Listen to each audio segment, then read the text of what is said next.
A single gunshot rings out, marking the beginning of a desperate mission.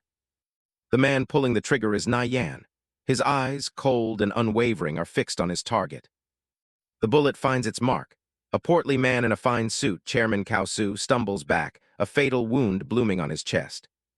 Panic erupts. Bodyguards rush to their fallen boss, shouting his name in disbelief, while others immediately return fire on the assassin. Though his mission was a success, Nie Yan pays the ultimate price. A volley of bullets rips through him.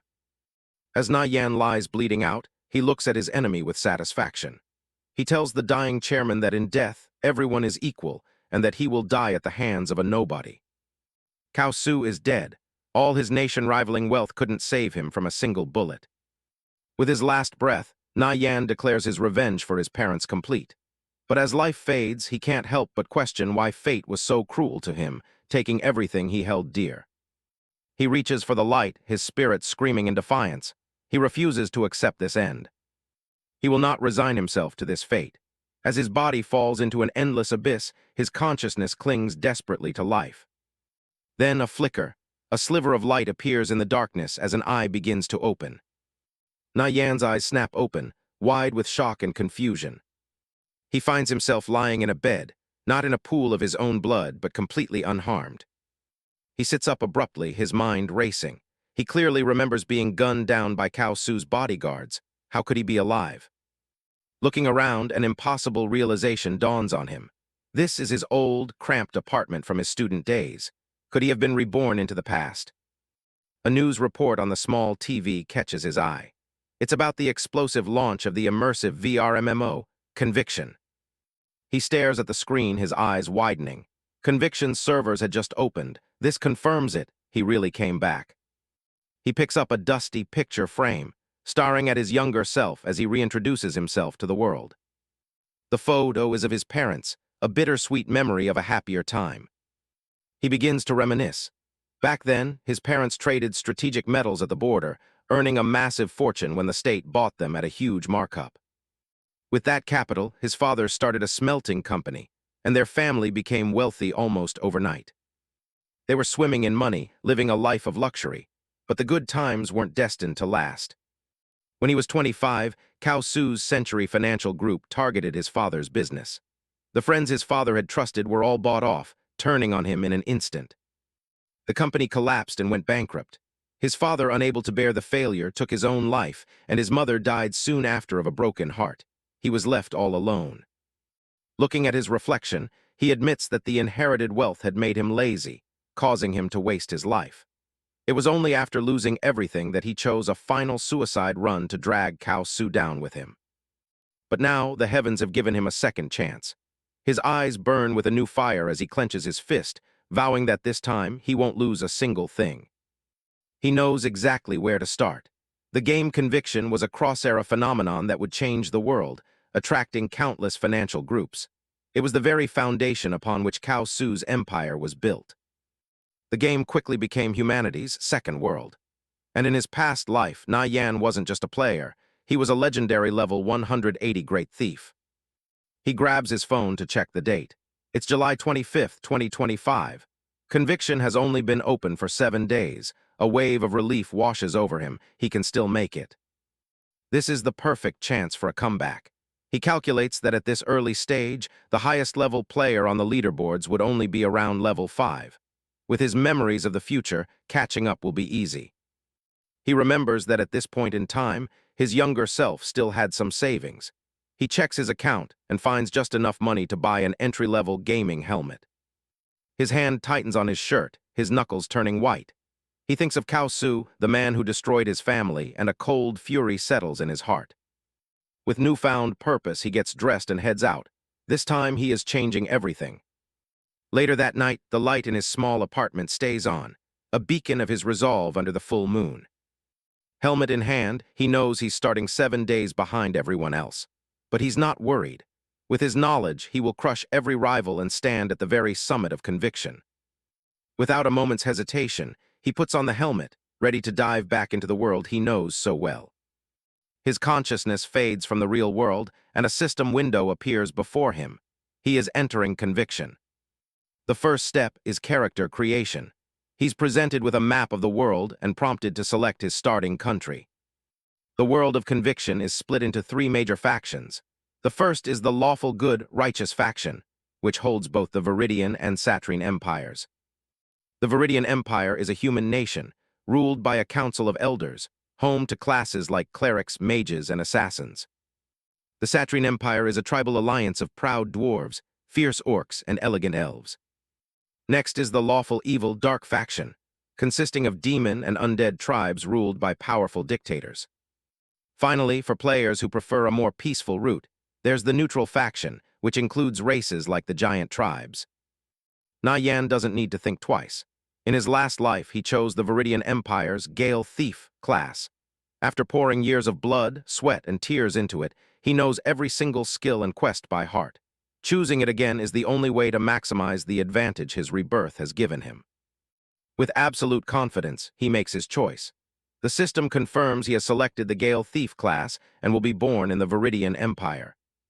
With his origin and class set, he is taken to the nomming screen, ready to forge a new legend. He types in his new identity, Nirvana Flame, a name signifying his rebirth from the ashes of his past life. The system confirms his choice. The character Nirvana Flame has been created. He enters the game, materializing in the bustling spawn point of Kalor City, the main hub of the Viridian Empire. As soon as he arrives, a familiar status window appears before him, level 1 thief with 5 available points to distribute. A smile creeps onto his face. That feeling, it's back, and this time he knows exactly what to do. Wasting no time, he immediately allocates his starting points, 3 into strength and 2 into agility. He recalls messing up his build in his past life, wasting precious time. He won't make the same mistake twice. He takes a look around the bustling city square. The teleport point is swarming with new players, all starting their journeys in this new world. He watches other players hawking their wares. One is trying to sell a common dagger for 2 copper coins, claiming it's a huge upgrade over the starter gear. Nie Yan smirks. He knows that exact dagger sells for a single copper coin in a nearby town. He remembers foolishly falling for that scam in his last life, but not this time. He remembers everything. Just then, another merchant catches his eye. A level 3 paladin named Flying Stone is selling a stealth skill book, shouting for all the rookie thieves to take a look. Other new players grumble about the price. 6 coppers is a fortune for them, as they're all broke. But for Nie Yan, this is a golden opportunity. He walks up to Flying Stone's stall and asks for the price. The paladin grins, confirming the listed price of 6 copper. Nie Yan's mind races. Stealth is essential for the early game. With it, he can access a hidden chest in the Wild Cat Zone, a level 5 area near Track Town. Since most players are still low-level, the chest should be completely untouched. With a confident smile, Nie Yan makes an outrageous proposal. He tells Flying Stone to give him the book for free, and in return, he'll reveal a secret farming spot that yields over a dozen stealth books a day. Flying Stone is furious. Seeing Nie Yan is only level 0, he assumes he's just some nutjob trying to scam him out of a valuable skill book and tells him to get lost. Unfazed, Nie Yan calmly tells him to hold on. He then reveals that he knows exactly where Flying Stone got the books, by farming fallen shamans in Link Town. Flying Stone is stunned into silence. Nie Yan presses his advantage, rattling off the exact coordinates of the farming spot, asking, "Am I right?" The paladin breaks into a cold sweat. This stranger knows his secret coordinates. His mind reels at the possibility of farming a dozen books a day. Making a snap decision, he shoves the book into Nie Yan's hands. It's just 1 book, and if he can really farm 3 a day with the new information, it's a worthy trade. A system window pops up, showing he's trading with Nirvana Flame. With the deal struck, Nie Yan takes the book. He holds up his end of the bargain, telling Flying Stone the new coordinates near the fallen shaman camp. Flying Stone is overjoyed and gets ready to head out immediately. As he leaves, Nie Yan makes one last request. The fallen shamans also drop a skill called Owl's Insight, and asks him to mail one if he gets an extra. The paladin readily agrees, promising to send the skill the moment it drops if the new spot works. He then activates his Hearthstone to teleport away. In a flash of blue light, Flying Stone vanishes. Now holding the stealth skill, Nie Yan's first objective is complete. A faint glow envelops him as he prepares for his next move, cracking open that hidden chest. He makes his way through the city and arrives at Track Town, the closest settlement to his target. He doesn't waste a second. He uses the skill book, and a system window confirms that he has learned stealth, a skill that allows him to enter a concealed state. With a single step, he activates the ability. Dark, shadowy energy swirls around him. He vanishes from plain sight, moving like a ghost through the crowded streets of Track Town. Using his agility, he easily leaps over the town walls, avoiding the guarded gates entirely. He lands silently in the forest outside, already sprinting towards the high-level hunting ground where his treasure awaits. Still under the cover of stealth, he arrives at his destination, the Wildcat Zone. The forest is teeming with danger. Vicious wild cats, ranging from level 2 to level 4, roam the area, ready to pounce on any unsuspecting player. From the safety of the trees, he spots his prize. A silver chest sits on a high branch, surrounded by a patrol of deadly level 5 wild cats. He knows that in Conviction, chests are ranked by rarity, with the loot getting better the higher the rank. The tiers range from common to silver, gold, dark gold, and finally the ultra-rare legendary chests. His eyes lock onto the target. That's it, the hidden silver chest. Its loot is fixed, and once opened, the chest vanishes forever. He breathes a sigh of relief, knowing he was the first to find it. He steels himself for the risk. For a level 0 player like him, entering a level 5 zone is normally a suicide mission. But there's a silver lining. At this level, there's no XP loss upon death. With nothing to lose and everything to gain, he reactivates his stealth skill and prepares to move in. He moves through the undergrowth like a phantom, carefully weaving his way past the prowling cats. He leaps into the branches of the ancient tree, his eyes fixed on the chest. He knows he has to be quick. Stealth only lasts for 2 minutes, and opening the chest takes time. Suddenly, one of the wild cats below stops, its glowing red eyes sensing that something is wrong. It lunges, swiping at the air where Nie Yan had just been. He knows he can't get too close to the monsters, or his stealth will be broken instantly. He gracefully leaps from branch to branch, using his agility to stay above the confused but agitated cats. He lands silently on the thick branch, right next to his target. Without a moment to lose, he reaches for the chest. The opening chest progress bar appears. His heart pounds in his chest. He forces himself to remain calm, knowing his invisibility could fail at any moment. Perched high in the tree, he works on the lock while the pack of wild cats circles below, growing more restless by the second. Success, with a satisfying click, the chest pops open. The system informs him it took a tense 27 seconds. His eyes gleam with triumph. He pulls out a skill book from the chest. "Got it," he whispers. His path to perfect leveling has just begun. The reward for his gamble is the skill book Vital Strike. It allows him to deal 150% bonus damage on weak point hits. For a thief, this skill is a game changer. The journey to the top starts right here. Everything was going according to plan. Nie Yan smirked, knowing he had just obtained Vital Strike, a top-tier skill for thieves, right at level 0. With this, he was confident his progress in the early game would be twice as fast. As the skill book vanished, a system notification confirmed he had successfully learned Vital Strike. His plan was now in motion. Just as his stealth effect wore off, 2 massive, red-eyed creatures spotted him from below. But this was exactly what he wanted. Without hesitation, Nie Yan leaped down into a swarm of giant rats, greeting them with a casual taunt. As he fell, he thanked the confused monsters for guarding the nearby chest, a clear provocation. He knew that dying in Conviction meant losing experience and gear. But as a level 0 player with nothing of value, death was a resource, not a punishment. The system windows appeared one after another. He had died, dropped his worthless starter gloves, and was now being teleported to the nearest town. His plan had worked perfectly. In a flash of light, Nie Yan respawned in the middle of a bustling town, pleased that he'd secured a free, instant teleport. With the first step complete, his eyes sharpened. It was time for Phase 2 of his master leveling plan. He found himself in the main square, surrounded by countless other players starting their own adventures, completely unaware of the advantage he already possessed. Nie Yan gazed over the starting village. He knew he needed to make some quick cash. Luckily, his memories from his past life told him exactly where to find a secret quest. He first approached Hunter Klaus, accepting a simple quest to collect 20 giant rat skulls. Next, he visited Farmer End, picking up another mission to kill 50 of the same silver-gray rats. Just as he planned, after accepting the first 2 quests, Apothecary Or approached him. Because Nie Yan had fulfilled the hidden prerequisites, a secret 3rd quest was triggered. This was a secret mechanic only he knew about. With a confident smile, Nie Yan accepted the hidden quest to collect 21 giant rat tails, perfectly aligning with his other 2 tasks. Out in the fields, the paw of a creature crept silently through the tall grass. It was a silver-gray giant rat, the very monster he needed to hunt to complete all 3 of his quests at once. Nie Yan lunged forward, unleashing Vital Strike.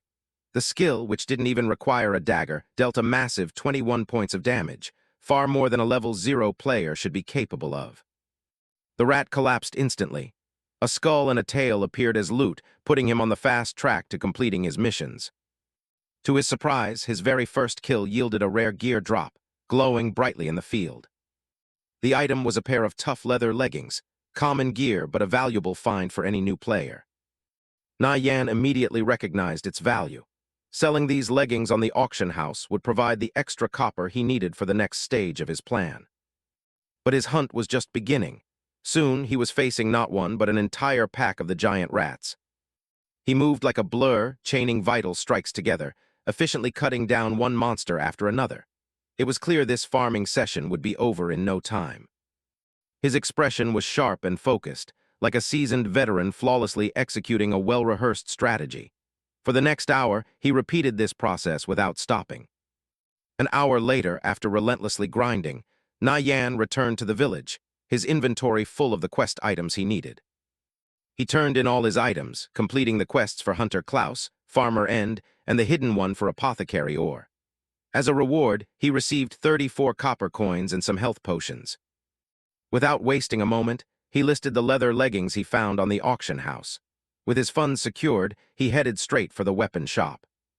His destination was the town's main weapon shop, the next critical step in his plan. Inside, the shopkeeper gave him a hearty welcome, boasting that his weapons were the best in the land. But Nie Yan wasn't here to browse.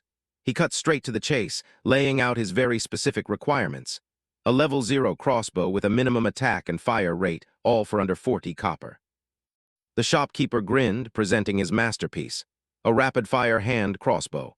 With its triple-shot effect, it was the perfect fit for Nie Yan's needs, priced at exactly 35 copper. Nie Yan confirmed the purchase immediately, also buying 9 bundles of 1,000 iron bolts each. The total cost came to 44 copper, almost all the money he had. With his new weapon and a massive supply of ammunition in hand, he left the shop as the owner wished him safe travels. Now fully equipped, Nie Yan set his sights on his true objective, the Bison Zone. He knew the game had a strict level suppression system. The monsters in the Bison Zone were level 8, impossibly strong for a low-level player. Even high rankers couldn't touch them at this stage. But Nie Yan was unfazed. He was confident that with his knowledge from the future, he could overcome the massive level gap, even as a level 0 player. He arrived at the Wild Bison Zone.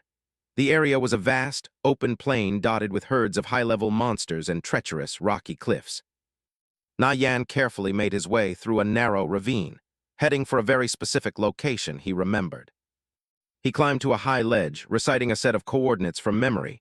This was it, the exact spot he was looking for. From his perch, he scanned the fields below and quickly found his target, the zone's boss, the Bison Chieftain. It was a formidable level 8 chieftain rank monster, an enemy that no player should even dream of fighting at this stage of the game. But Nie Yan was perfectly calm. This spot gave him the perfect angle and distance.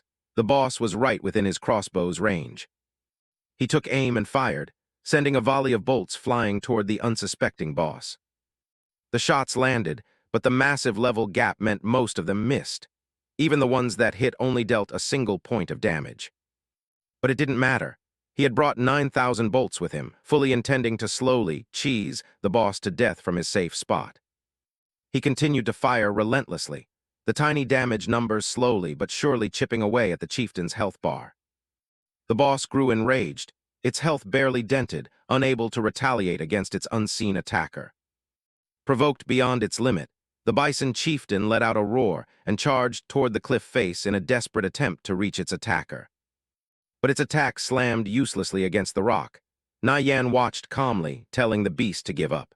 This was a glitch spot, a place in the terrain confirmed by history where monsters couldn't reach the player. The boss was completely helpless against him.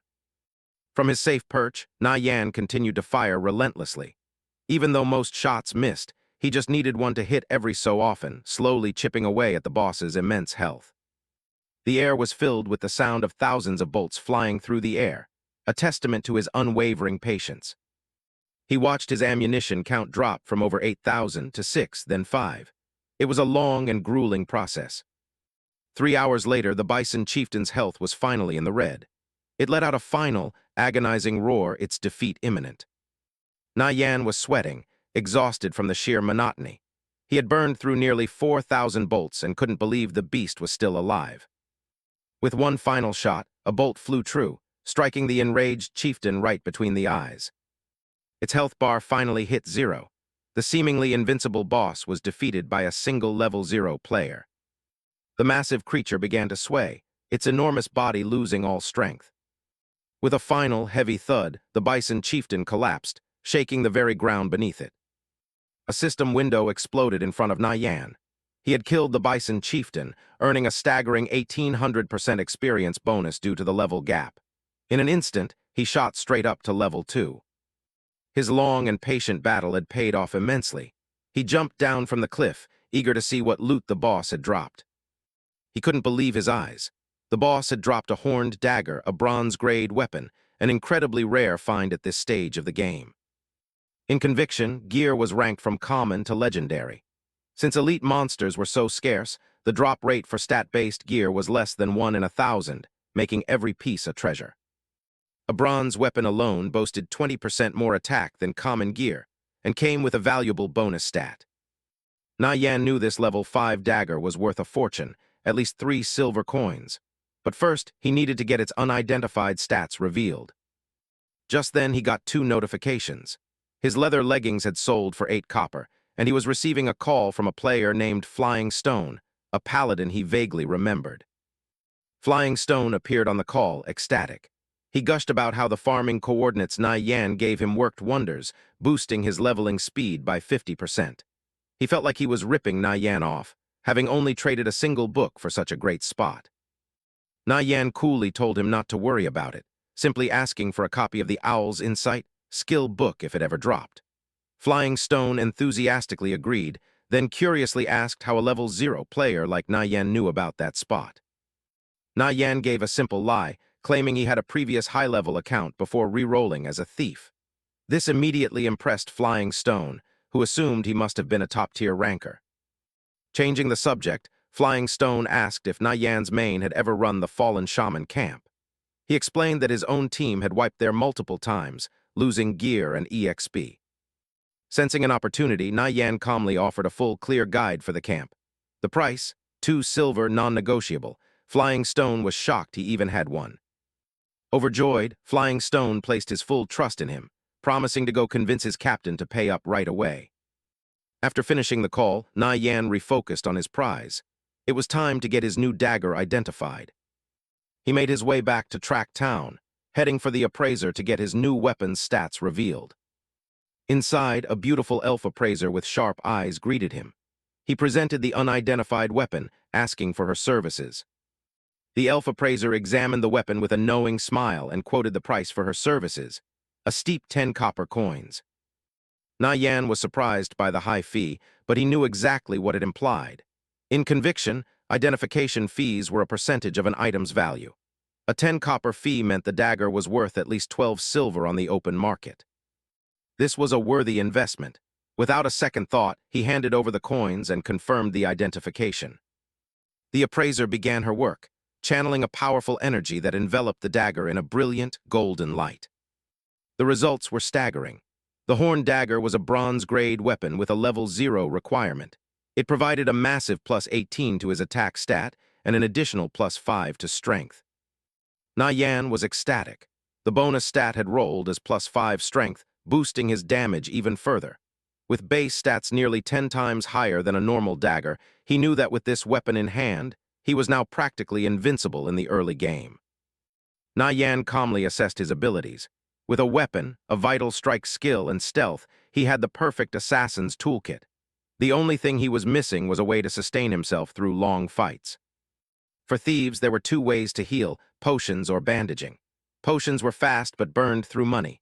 But for a reborn player like him, who knew the value of every coin, the choice was obvious. Bandaging was the slow but smart way to go. Before heading out, he stopped by the apothecary. He had a specific plan in mind, and for that he needed 2 minor underwater breathing potions. Inside, the alchemist handed over the goods. But first things first, Nie Yan decided it was time to learn the bandage mastery skill he'd been planning on. With his preparations complete, he set off for his destination, the remote and dangerous Lake Rando. The path to the lake was teeming with monsters. Nie Yan moved like a shadow, taking them down with swift strikes. He knew out in the wild you had to stay sharp, as kill-stealing and arguments could break out at any moment. He finally arrived at the Lake Rando fisherman village. The path led straight through the densely populated area. He knew that taking this place on directly would require a raid team of 1,000 men. For a solo player like him, stealth was the only option. But just as he was about to sneak in, a zone announcement flared to life. The Victorious Return Guild was clearing the area, ordering all non-guild players to leave within 3 minutes. Nie Yan's eyes narrowed. Victorious Return? The name triggered a bitter memory. Just like in his past life, they were arrogant bullies, claiming entire zones for themselves and hunting down anyone who got in their way. He remembered all too well how they had hunted him for months. A fire ignited in his golden eyes. This wasn't just an obstacle, it was a chance for payback. He decided then and there that he would settle the score with them, one piece at a time. Instead of retreating, Nie Yan activated his stealth skill, his body fading into the shadows. He was going to walk right through their front door without them ever knowing. He moved silently through the village, a ghostly blur slipping past the dangerous fishman guards. Suddenly his stealth broke. A fireball erupted in front of him, revealing his position to everyone. He'd been spotted. The blast hit him head-on, knocking him back. A system notification popped up. Another player, Purple Blaze, had attacked him, and self-defense mode was now active. An elementalist from Victorious Return stepped forward, a smug look on his face. He mocked Nie Yan, telling him to get lost. Seeing he was alone, the mage was confident he could handle this himself. Nie Yan dodged another blast. His mind raced. Against a mage, there were only 2 options: close the distance and attack, or run like hell. But running wasn't his style. He knew the mage's pyroblast spell took 2 seconds to cast, plenty of time for a thief like him to close the gap. He charged forward, surprising his opponent. Before the mage could even finish his spell, Nie Yan was already on him, driving a vicious stab right into his chest and wiping out a massive chunk of his health bar. Furious, the mage retaliated, screaming that this spot belonged to Victorious Return and that Nie Yan had a death wish. To keep Nie Yan at a distance, he unleashed a new spell, Ring of Fire, creating a swirling vortex of flames around himself. Nie Yan was caught in the blaze, his health rapidly ticking down from the intense heat. But Nie Yan was prepared. Without missing a beat, he consumed a minor recovery potion, instantly restoring a huge chunk of his health. This was the moment he had planned for. The mage was shocked. He expected his opponent to run, but instead, Nie Yan pushed through the flames and landed another clean hit. The mage screamed in panic, but it was too late. Nie Yan had broken through his defenses and was already in position for the killing blow. Watching Nie Yan burn, the mage frantically calculated their health. He guessed the thief must be on his last breath, while he himself only had 51 HP left. It was a race against time. He just needed to cast one more fireball to secure his victory. The mage, Purple Blaze, shrieked in fury, declaring this was the price for daring to cross the Victorious Return Guild. But his frantic attack was clumsy. Nie Yan sidestepped it with ease. In that brief opening, Nie Yan's dagger began to glow with a deadly red light. He lunged forward, unleashing his own skill, Vital Strike. The blade plunged deep into the mage. Purple Blaze stared in disbelief, his body starting to pixelate. He couldn't understand how a mere level 2 thief could survive his powerful spells. Nie Yan just smirked. As the mage's body dissolved, he finally figured it out, an instant recovery potion. But it made no sense. A solo level 2 player shouldn't have the gold for such a rare item. Nie Yan coolly told him he could ponder that mystery while waiting to respawn. The victory was his. He quickly looted the level 2 bronze staff the mage had dropped. There was no time to celebrate. He knew the rest of the victorious Return Guild would be swarming the area any second. He had to get out of there. Just as he predicted, a cry of alarm went up from the guild members nearby. They'd seen Purple Blaze fall and were now shouting for everyone to catch the killer. Without a second's hesitation, Nie Yan bolted, making a break for the lake shore. The guild's warriors were hot on his heels, one of them taunting him, believing his escape was impossible. One of the fighters, wielding a massive greatsword, swung it down with incredible force, shouting that he'd never get away. But the warrior's flame slash was too slow. Nie Yan dodged it cleanly. The warrior was stunned. He couldn't believe the thief was fast enough to dodge an attack like that. Reaching the cliff's edge, Nie Yan pulled out the underwater breathing potion he'd bought earlier. The guild members behind him realized his plan and screamed for someone to stop him. The warriors desperately used their skills, charging and slashing in a last-ditch effort to intercept him before he reached the water. But in their haste, their coordination fell apart. The charging warriors slammed right into their own shield-bearer who was trying to cut Nie Yan off.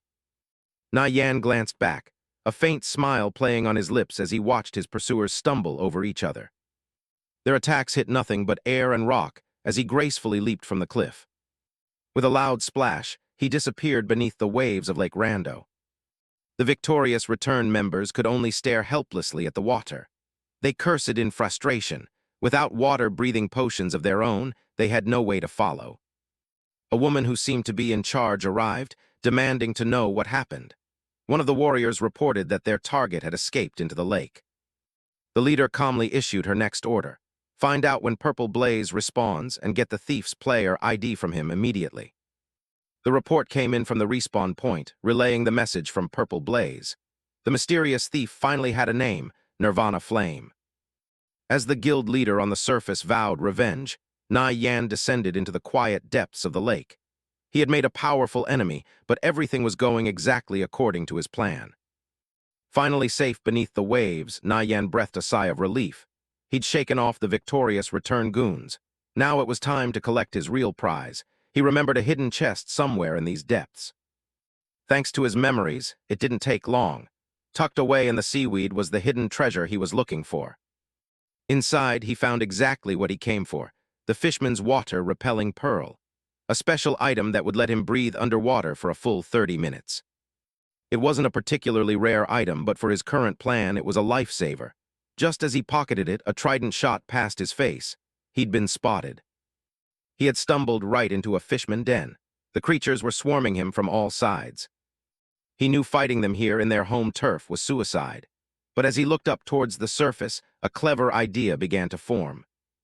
The commotion he caused underwater had alerted the entire fishman tribe on the shore above. Meanwhile, the victorious Return Guild was still cutting a path of destruction through the fishman village, completely unaware of the new threat approaching.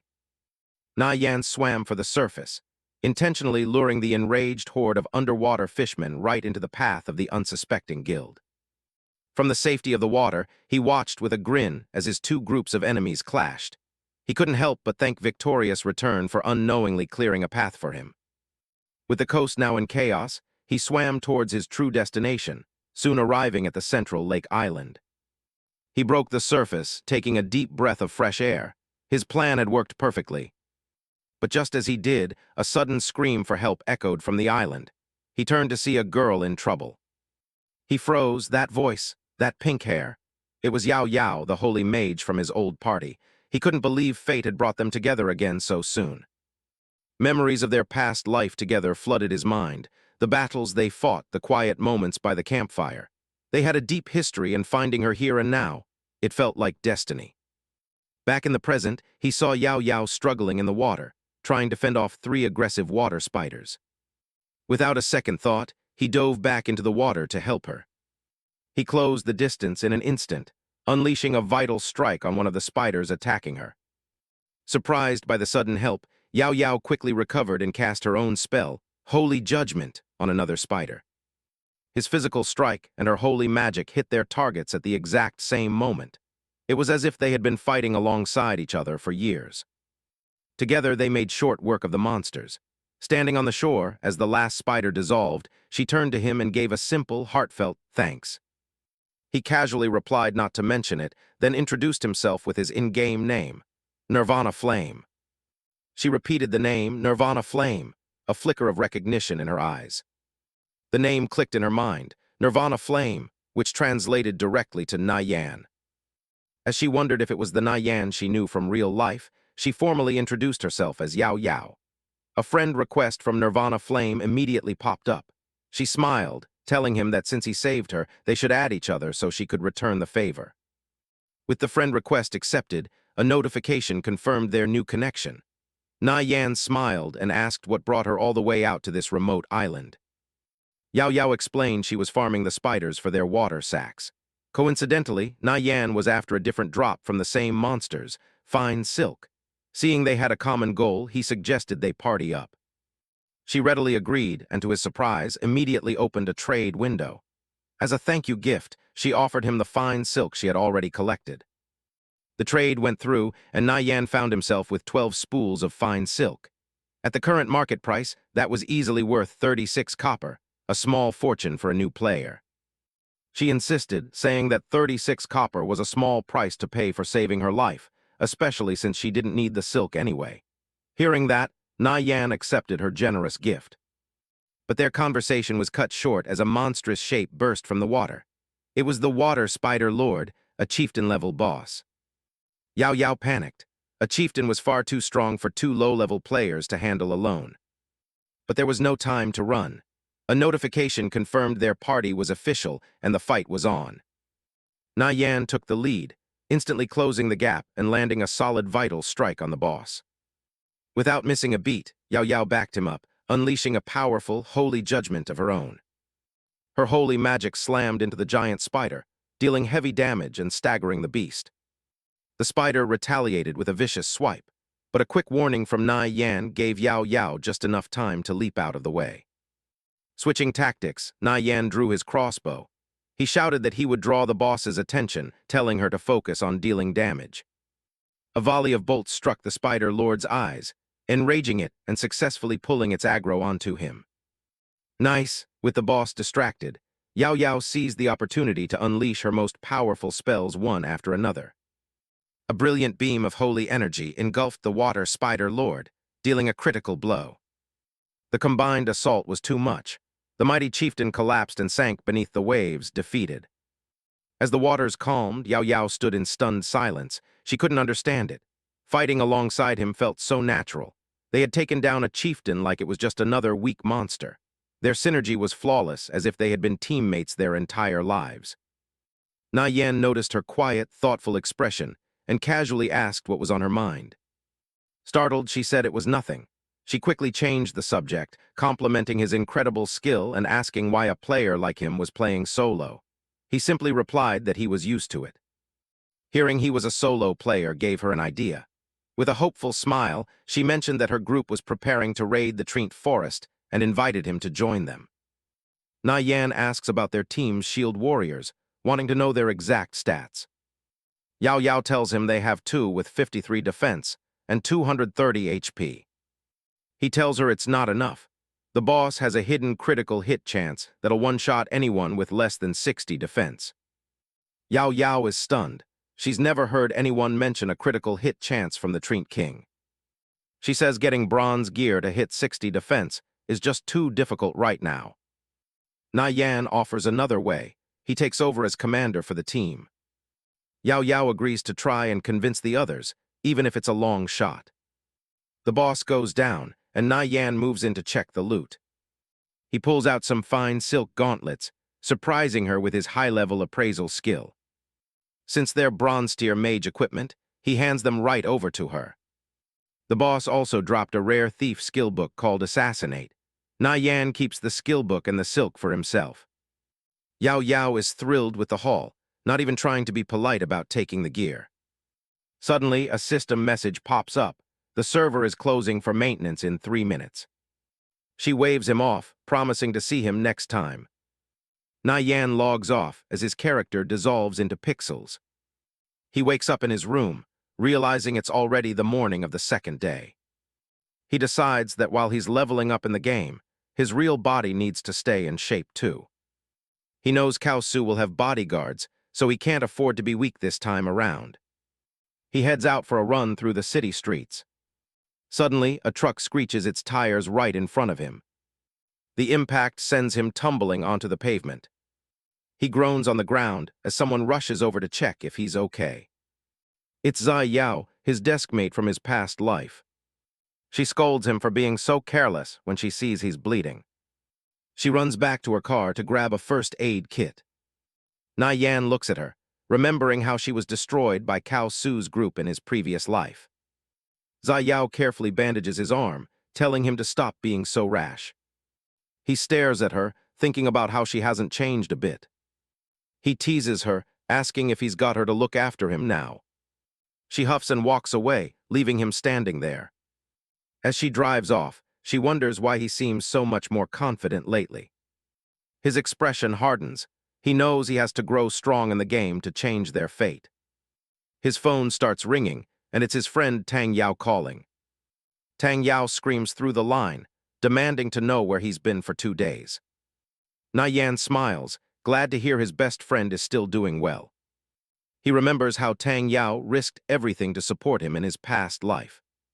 He also remembers the guy's tragic end in a dark alley, and he's determined to prevent it. Tang Yao catches up to him on the street and grabs him. Tang Yao asks if he's playing the new game, and Nie Yan reveals he's already a level 2 thief.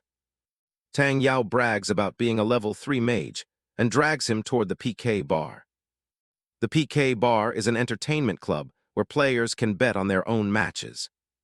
Competitive matches here are always personal, with players betting high-tier gear or cash on every round. Wei Kai mocks Tang Yao as he walks in, asking if he's back to hand over even more of his money. He turns his gaze to Nie Yan, sneering at him and wondering if the last beating wasn't enough of a lesson.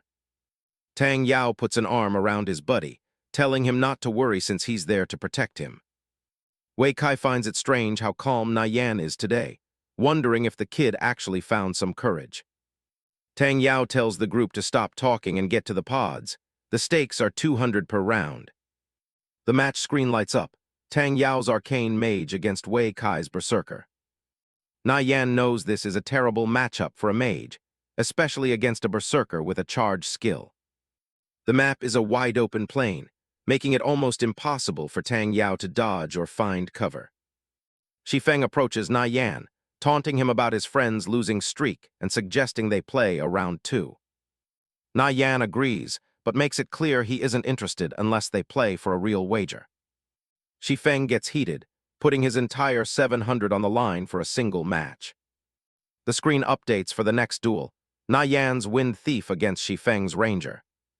The map is a dense bamboo forest, a perfect playground for a thief. Nie Yan instantly triggers his stealth skill and disappears from sight.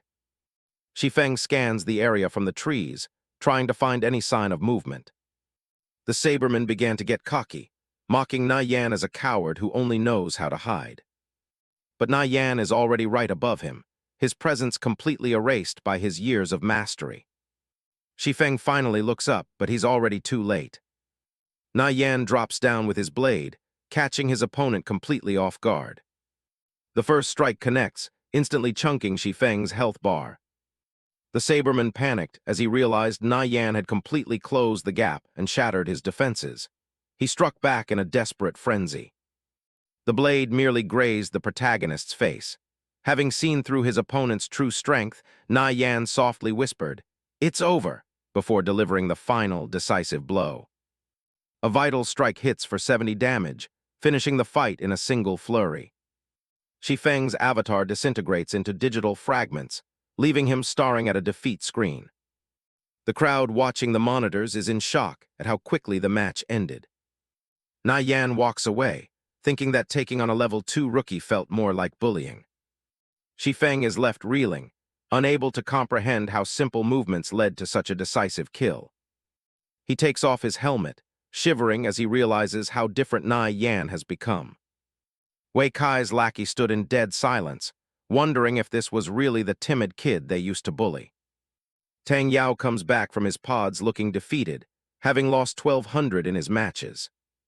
He complains about how the Berserker's anti-magic aura is a hard counter to his mage. Nie Yan corrects him, explaining that the aura only reduces damage a bit and can be timed around easily. Tang Yao looks at his friend in surprise, wondering where he picked up all this advanced knowledge. Nie Yan simply hands over the 700 he just won to help cover his friend's losses. One of Wei Kai's thugs steps forward, shouting at Nie Yan to stop getting cocky. The guy lunges forward with a punch, determined to teach him a lesson right there. But Nie Yan catches the fist midair with effortless precision. He uses the man's own momentum to slam him straight onto the floor. Nie Yan thinks back to his past life, where he practiced combat specifically to deal with people like Cao Su. Tang Yao is left speechless, wondering when his buddy became so formidable in real life.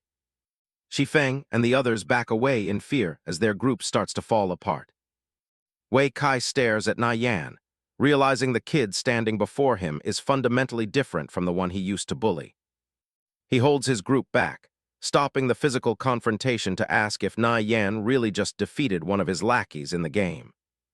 Nie Yan remains completely unfazed, dismissively calling it a small match and nodding that the opponent was far too weak. Wei Kai mockingly invites him to a round, but Nie Yan makes it clear he isn't interested unless the stakes are high. Wei Kai offers 1,000 a round, but Tang Yao protests, calling it a blatant act of bullying for a level 3 berserker to challenge a level 2 Gale thief. Ignoring his friend's concerns, Nie Yan ups the ante significantly, proposing 3,000 credits for a single round. Wei Kai accepts the challenge, fueled by arrogance and the belief that a miracle is impossible for a player of Nie Yan's level. Tang Yao panics, grabbing Nie Yan and asking where he plans to get that kind of money for such a risky bet. Nie Yan casually reveals he's borrowing the money from him, and despite his fear, Tang Yao decides to risk everything to back his friend. The duel begins as both players materialize in the digital arena, the tension between the Gale thief and the berserker palpable. They are dropped onto a flat grassland map, providing almost no natural cover for a character that relies on stealth. Watching from the sidelines, Tang Yao is filled with dread, knowing how disadvantageous this terrain is for a thief. Wei Kai offers to change the map out of pity, but Nie Yan confidently declines, stating the current setting is perfectly fine. Nie Yan activates his stealth skill, his body blurring and then vanishing completely into the environment. Wei Kai stands ready in the open field, his eyes scanning the swaying grass for any hint of his opponent's position. The berserker is confident he can track Nie Yan by the movement of the grass, waiting for the slightest ripple to reveal him. Suddenly, a strong gust of wind sweeps across the plains, masking the sound and movement of anything else on the field. Nie Yan moves with the wind, using the natural disturbance to perfectly hide his tracks from the searching berserker. Wei Kai begins to sweat as the wind picks up, realizing he has completely lost track of where Nie Yan could be. He lashes out with a blind swing, hopping to catch the invisible thief, but his sword only cuts through empty air. He is genuinely impressed and terrified, having never seen someone utilize stealth and the environment with such masterful skill.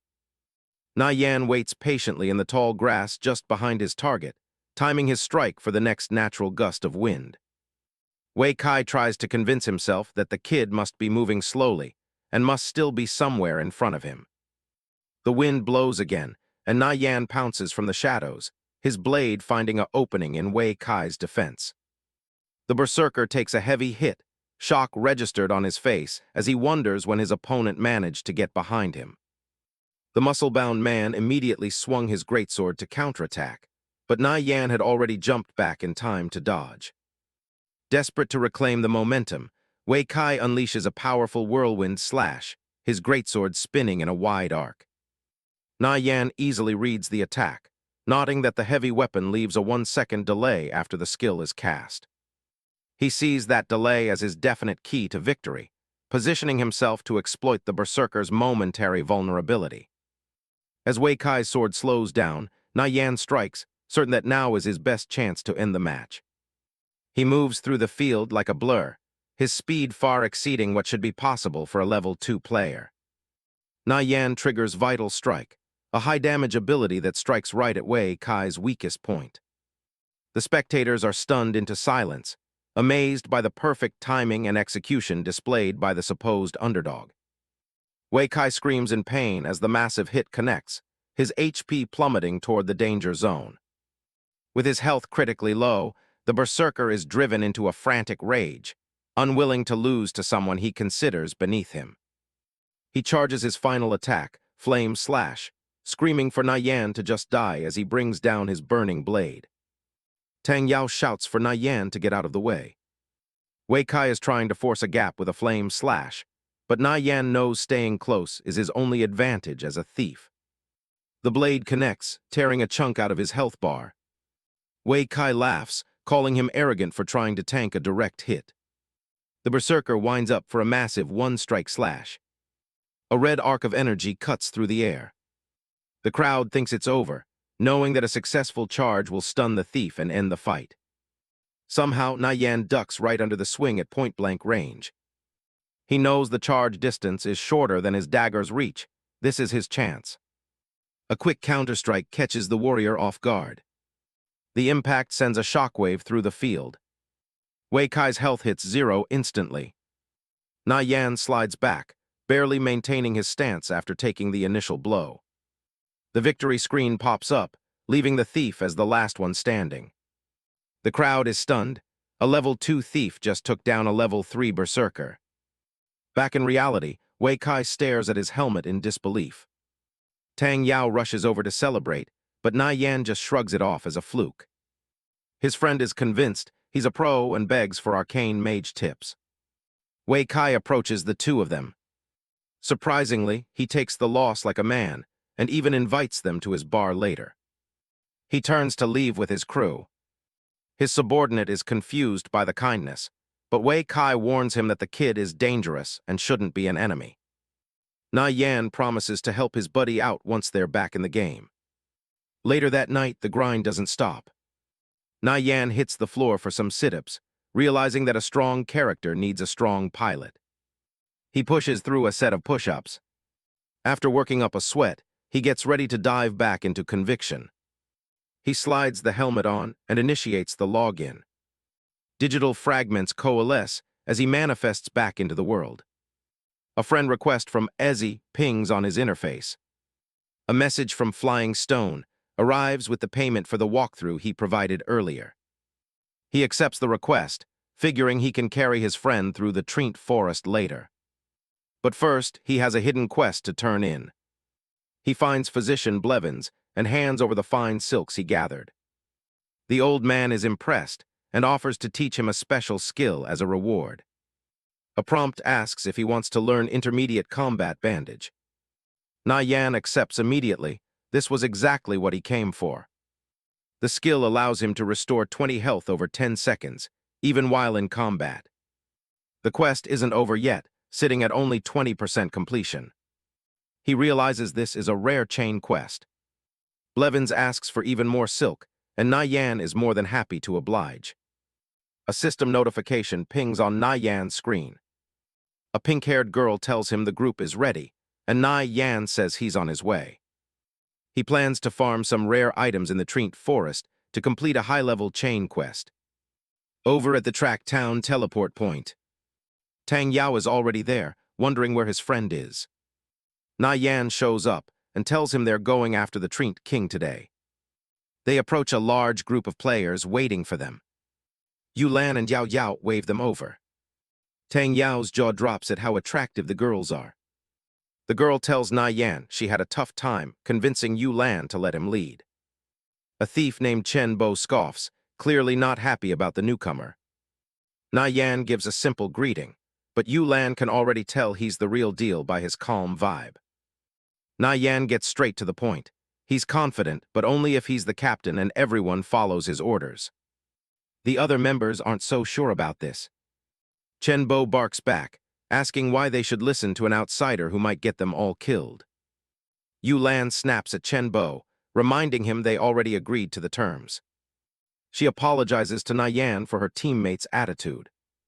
Nie Yan doesn't budge. It's his way or the highway, and anyone who isn't down can leave right now. A system prompt appears as he forms the team. The players start joining one by one. Yan makes it clear, if anyone tries to sabotage the run, they're kicked for good. Chenbo reluctantly joins up, still looking sour. To settle the nerves, Nie Yan offers a deal. If they wipe because of his mistakes, he'll pay everyone 10 silver coins. The group is stunned. 10 silver is a massive fortune at their level. Lan and Yao Yao are impressed by how bold he's being. Nie Yan starts the prep by having everyone report their names and stats. A tanky warrior reports in first. The rest of the mages and warriors follow suit. Nie Yan tells them all to go buy specific haste and strength potions. The mages start complaining about the cost, worried they won't even break even. Chenbo mocks him, saying that buying all these potions is just a waste of money. Tang Yao fires back, offering to lend him some cash if he's too broke to afford them. The two start getting into a heated shouting match. Yao Yao asks if they really need this much for a normal run, but Nie Yan just tells her to trust him. He drops the bombshell. They aren't doing the normal dungeon, they're going for expert difficulty. Lan gives the final word and tells everyone to gear up exactly how Nie Yan said. With everyone ready, the team heads out of the city gates. They arrive at the dense, misty entrance of the Treant forest. Nie Yan tells the group to hang back while he activates the entrance. He finds the ancient stone tablet hidden among the trees. Ancient text begins to glow as he interacts with it. He mutters about the dark elves as the portal to the forest finally opens. Nie Yan stares at the difficulty selection screen. Without a second thought, he selects expert mode. A surge of energy teleports the entire team into the dungeon. The system title card for the Treant forest appears. A notification confirms they've entered at expert difficulty. The team panics, realizing they're in way over their heads. Lan realizes Nie Yan did this on purpose. Chenbo loses it, accusing Nie Yan of sabotaging the run to make them lose XP. Nie Yan isn't bothered. He tells the coward he's free to leave whenever he wants. Yao Yao steps in, telling Chenbo that Nie Yan is her guest and he needs to stop the constant targeting. Chenbo tries to save face, claiming he has no personal problem with her. But inside, he's fuming that she's defending an outsider over him. Nie Yan breaks it down. It's just 30% more HP and more coordination. Nothing impossible. Lan still wonders where his massive ego is coming from.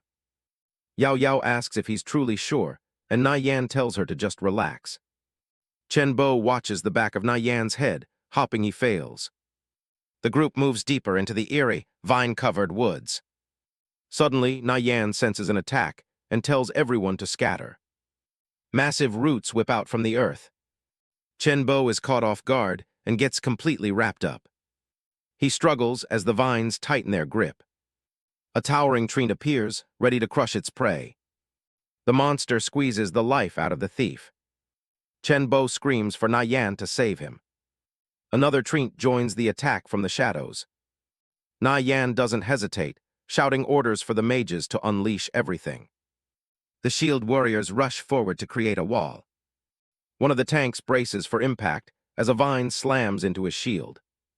Spells fly from the backline, hitting the monster with everything they've got. A blast of energy explodes against the Treant's trunk. The vines are severed, sending Chenbo crashing to the ground. He immediately blames Nie Yan, accusing him of seeing the trap and not warning him. Nie Yan points out that even the warriors dodged it. His failure is his own fault. Tang Yao laughs, saying any random player would be a better thief than this guy. Lan tells Chenbo he's embarrassed himself enough for one day. Nie Yan decides to take point and clear the way properly. The team picks up the pace, rushing through the forest. They keep a tight formation as they run. Nie Yan spots a massive log trap and tells everyone to stay back. He leaps into the air with incredible speed. Mid-air, he skillfully cuts through a series of tripwires. He looks back, making the expert-level maneuvers look like child's play. Nie Yan continues his run, slicing through forest traps with surgical precision. Watching from the sidelines, Tang Yao is visibly shaken by Nie Yan's fluid mastery of the thief class. Yu Lan and the rest of the party can only stare in awe at his efficiency. Driven by jealousy, Chen Bo tries to show off, claiming he can clear traps just as easily. He recklessly charges forward, his boot coming down hard on a hidden pressure plate. In an instant, lethal spikes erupt from the ground, catching the arrogant thief in a deadly snare. Panic sets in as Chen Bo realizes he has no way to dodge the killing blow. Just before the spikes can claim him, a strong hand catches his arm and yanks him back. He is thrown unceremoniously to the safety of the dirt, gasping for air. Nie Yan looks down at him with cold indifference, calling him out for his amateurish mistakes. Humiliated, Chen Bo lashes out, accusing Nie Yan of deliberately leading him into the trap. Tang Yao steps forward, furious that someone would bite the hand that just saved their life. Nie Yan doesn't flinch, stating plainly that Chen Bo is simply unworthy of his class. Blinded by rage, Chen Bo draws his blade and challenges Nie Yan to a 1v1 duel. He lunges at the silver-haired thief, his movements sloppy and predictable. Nie Yan effortlessly shuts down the attack, mockingly suggesting Chen Bo bring friends next time. The thief stands frozen, stunned by the sheer gap in their power. Yu Lan and Yao Yao quickly intervene, expressing their deep disappointment in Chen Bo's behavior. Desperate, Chen Bo tries to play the outsider card to turn his old teammates against Nie Yan. To his shock, even the team's tank tells him to shut up and stop the senseless targeting. Realizing he's lost his standing, Chen Bo lets out a bitter, mocking laugh before deciding he's done. A system notification chimes as Chen Bo leaves the party and vanishes into the dark woods. Yao Yao offers a sincere apology for the drama, but Nie Yan is glad to be rid of the dead weight. Looking ahead, Nie Yan resolves that he will eventually need to handpick his own elite squad. Yu Lan calls for focus. They still have a dungeon to clear and time is of the essence. 30 minutes later, the group reaches a dense part of the forest blocked by 18 treants. Yu Lan is hesitant to engage such a large group, but Nie Yan has already formulated a plan. He positions himself high above the forest floor, scouting the enemy formation from a branch. The team watches from below, unsure of what their new leader is planning. Nie Yan draws his specialized hand crossbow, a tool perfect for high-level pulling. With a confident smirk, he prepares to show them the art of god-tier monster management. Nie Yan pulls out a 3-shot hand crossbow and fires without hesitation. The arrows split midair, striking 3 separate points deep in the forest. Boiled Water and the others watch in shock, wondering if he just messed up his shot. Nie Yan doesn't miss a beat, barking out specific coordinates for Boiled Water to hold. The arrows did exactly what they were supposed to, waking up a large group of treants. The monsters roar and start swarming toward the team's position. Yao Yao is speechless. Using a 3-shot crossbow to pull aggro like that is legendary.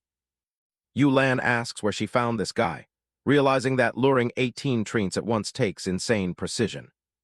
She stares at him, finally seeing that Nirvana Flame is on a completely different level. The treants crash into their line, swinging their heavy branches with massive force. Nie Yan keeps his cool, telling Boiled Water to steady his center of gravity while the others focus fire. He leaps into the fray, his strikes glowing with a burst of electric energy. Boiled Water braces behind his shield, amazed that Nie Yan's advice is actually making the blocks easier. Yu Lan and the priestess provide cover, telling the tank to hang on while they move to support. A massive shockwave ripples through the woods as they clash with the timber beasts. They take down the first few, the giant trees crumbling into piles of wood. As the dust settles, a golden glow catches their eye from the remains. Yu Lan picks up a pair of bronze-grade gauntlets, stunned that expert difficulty drops loot this easily. Yao Yao asks how he pulled that off, and Nie Yan just gives a confident smirk. He tells them to keep the momentum going, so they can clear the rest of the forest. He fires again, expertly pulling the next wave of monsters into their trap. They carve through the treants, the forest floor filling with debris. Nie Yan moves like a shadow, taking down targets with ruthless efficiency while the girls watch in awe. 20 minutes later, the team takes a breather, surrounded by the spoils of a successful run. Deep in the dark woods, the atmosphere shifts as they head into uncharted territory. Nie Yan looks ahead, focused on the goal he's been aiming for since they entered. He tells everyone to rest for a bit, promising that the real rewards are still waiting for them. Instead of following the main path, Nie Yan points toward the west. Yulan hesitates, remembering that way is a dead end, but Nie Yan tells them to just trust him. He knows exactly what he's doing, heading for a hidden storyline no one else has discovered. A faint flute melody drifts through the trees, making the group stop in their tracks. They spot a figure sitting on a rock in the distance, the treant herder Pat. The old man sits alone, playing a somber tune for the forest he used to guard. He tells them of a time when treants and humans lived side by side in peace. Everything changed when dark cultists appeared, bringing a corruption that poisoned the woods. The treants lost their minds, turning into mindless killers that slaughtered everyone in sight. The Council of Elders eventually stepped in, planning a crusade to stop the treant king. Pat warns them to leave before nightfall, when the monsters become even more powerful. Nie Yan bows respectfully, explaining that they're here to take down the treants and restore order. The old man's face contorts with rage as he mentions the beasts who stole his flute. Yulan and Yao Yao can't believe their eyes. He's actually triggering a hidden quest. Tang Yao watches his friend in disbelief, wondering when Nie Yan became such a monster in this game. Nie Yan explains that triggering this hidden quest is their only shot at taking down the expert-grade treant king. Pat is shocked the young rogue actually spotted the dark elves who have been causing all this chaos. The old herder hands over some dust of appearance, telling them they must reclaim his stolen flute. It's a specialized consumable that reveals any hidden enemies in the immediate area. With the special item in hand, Nie Yan signals the rest of the team to follow him. He grabs onto a thick vine to begin his descent into the ravine below. He slides down with ease, leading the way into the shadows. Yao Yao asks if he can actually track down those elves, and he's 100% sure he can. The dead forest looms under a cold, full moon as the team pushes deeper into the unknown. The group traverses a narrow stone ledge, with the drop-off disappearing into the pitch black. Nie Yan stops the group right in their tracks, declaring that they've got their targets cornered. Yao Yao is confused how he's so certain, but he knows they've been stalked since they first entered. Suddenly, she gasps as she senses something cold and malevolent nearby.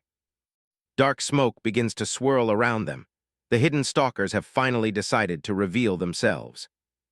Nie Yan and Yulan crouch in the shadows of the cave. He explains that these two dark elves are skittish, so they have to take them down in one clean move before they can bolt. A dark, mist-like shadow creeps across the rocky floor as one of the elves wanders past their hiding spot. The entire team waits in silence further down the passage, watching the faint outlines move toward the trap. Nie Yan lunges forward and tosses the revealing dust. They took the bait perfectly. The shimmering powder coats the air, forcing the invisible stalkers to show their forms. Two puny dark elves are suddenly caught in the open, looking completely panicked now that their cover is blown. One of the elves lets out a desperate roar as it tries to find an escape route. Tang Yao and Boiled Water step out to block the path. Tang Yao grins, asking them exactly where they think they're going. Backed into a corner, one of the elves lunges at Tang Yao with its claws bared. Boiled Water steps in to tank the blow, while Tang Yao starts mana-charging a spell.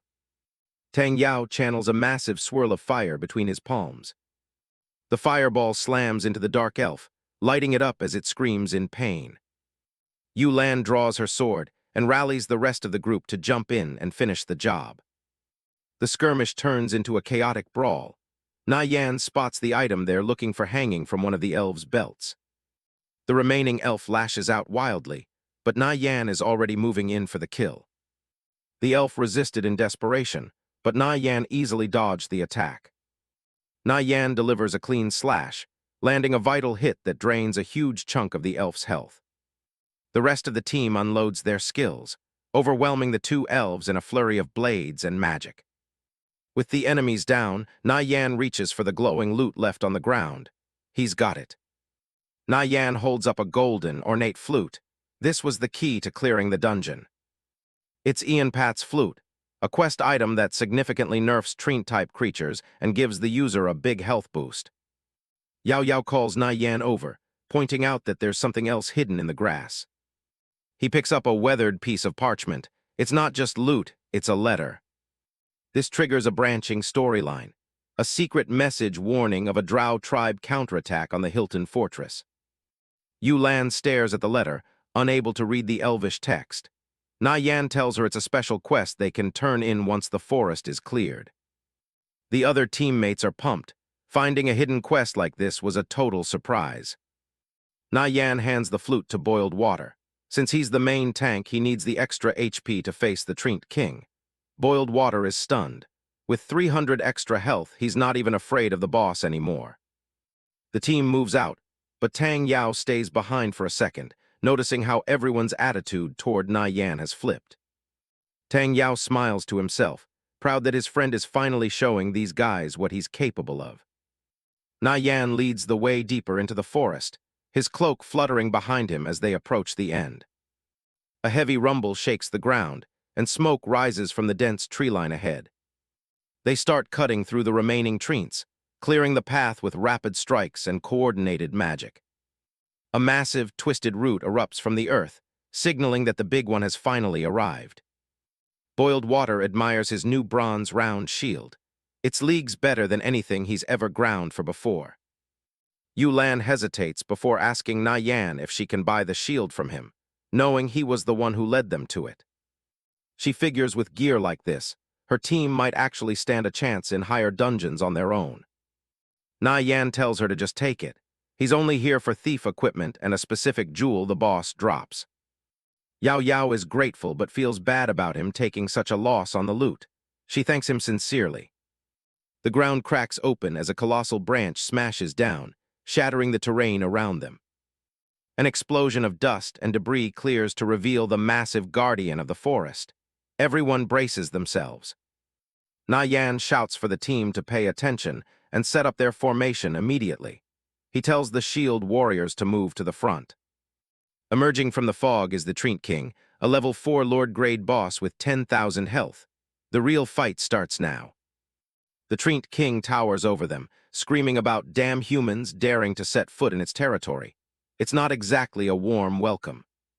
The massive beast slams its vine-covered arms down, shouting for them to go to hell as it tries to crush Nie Yan.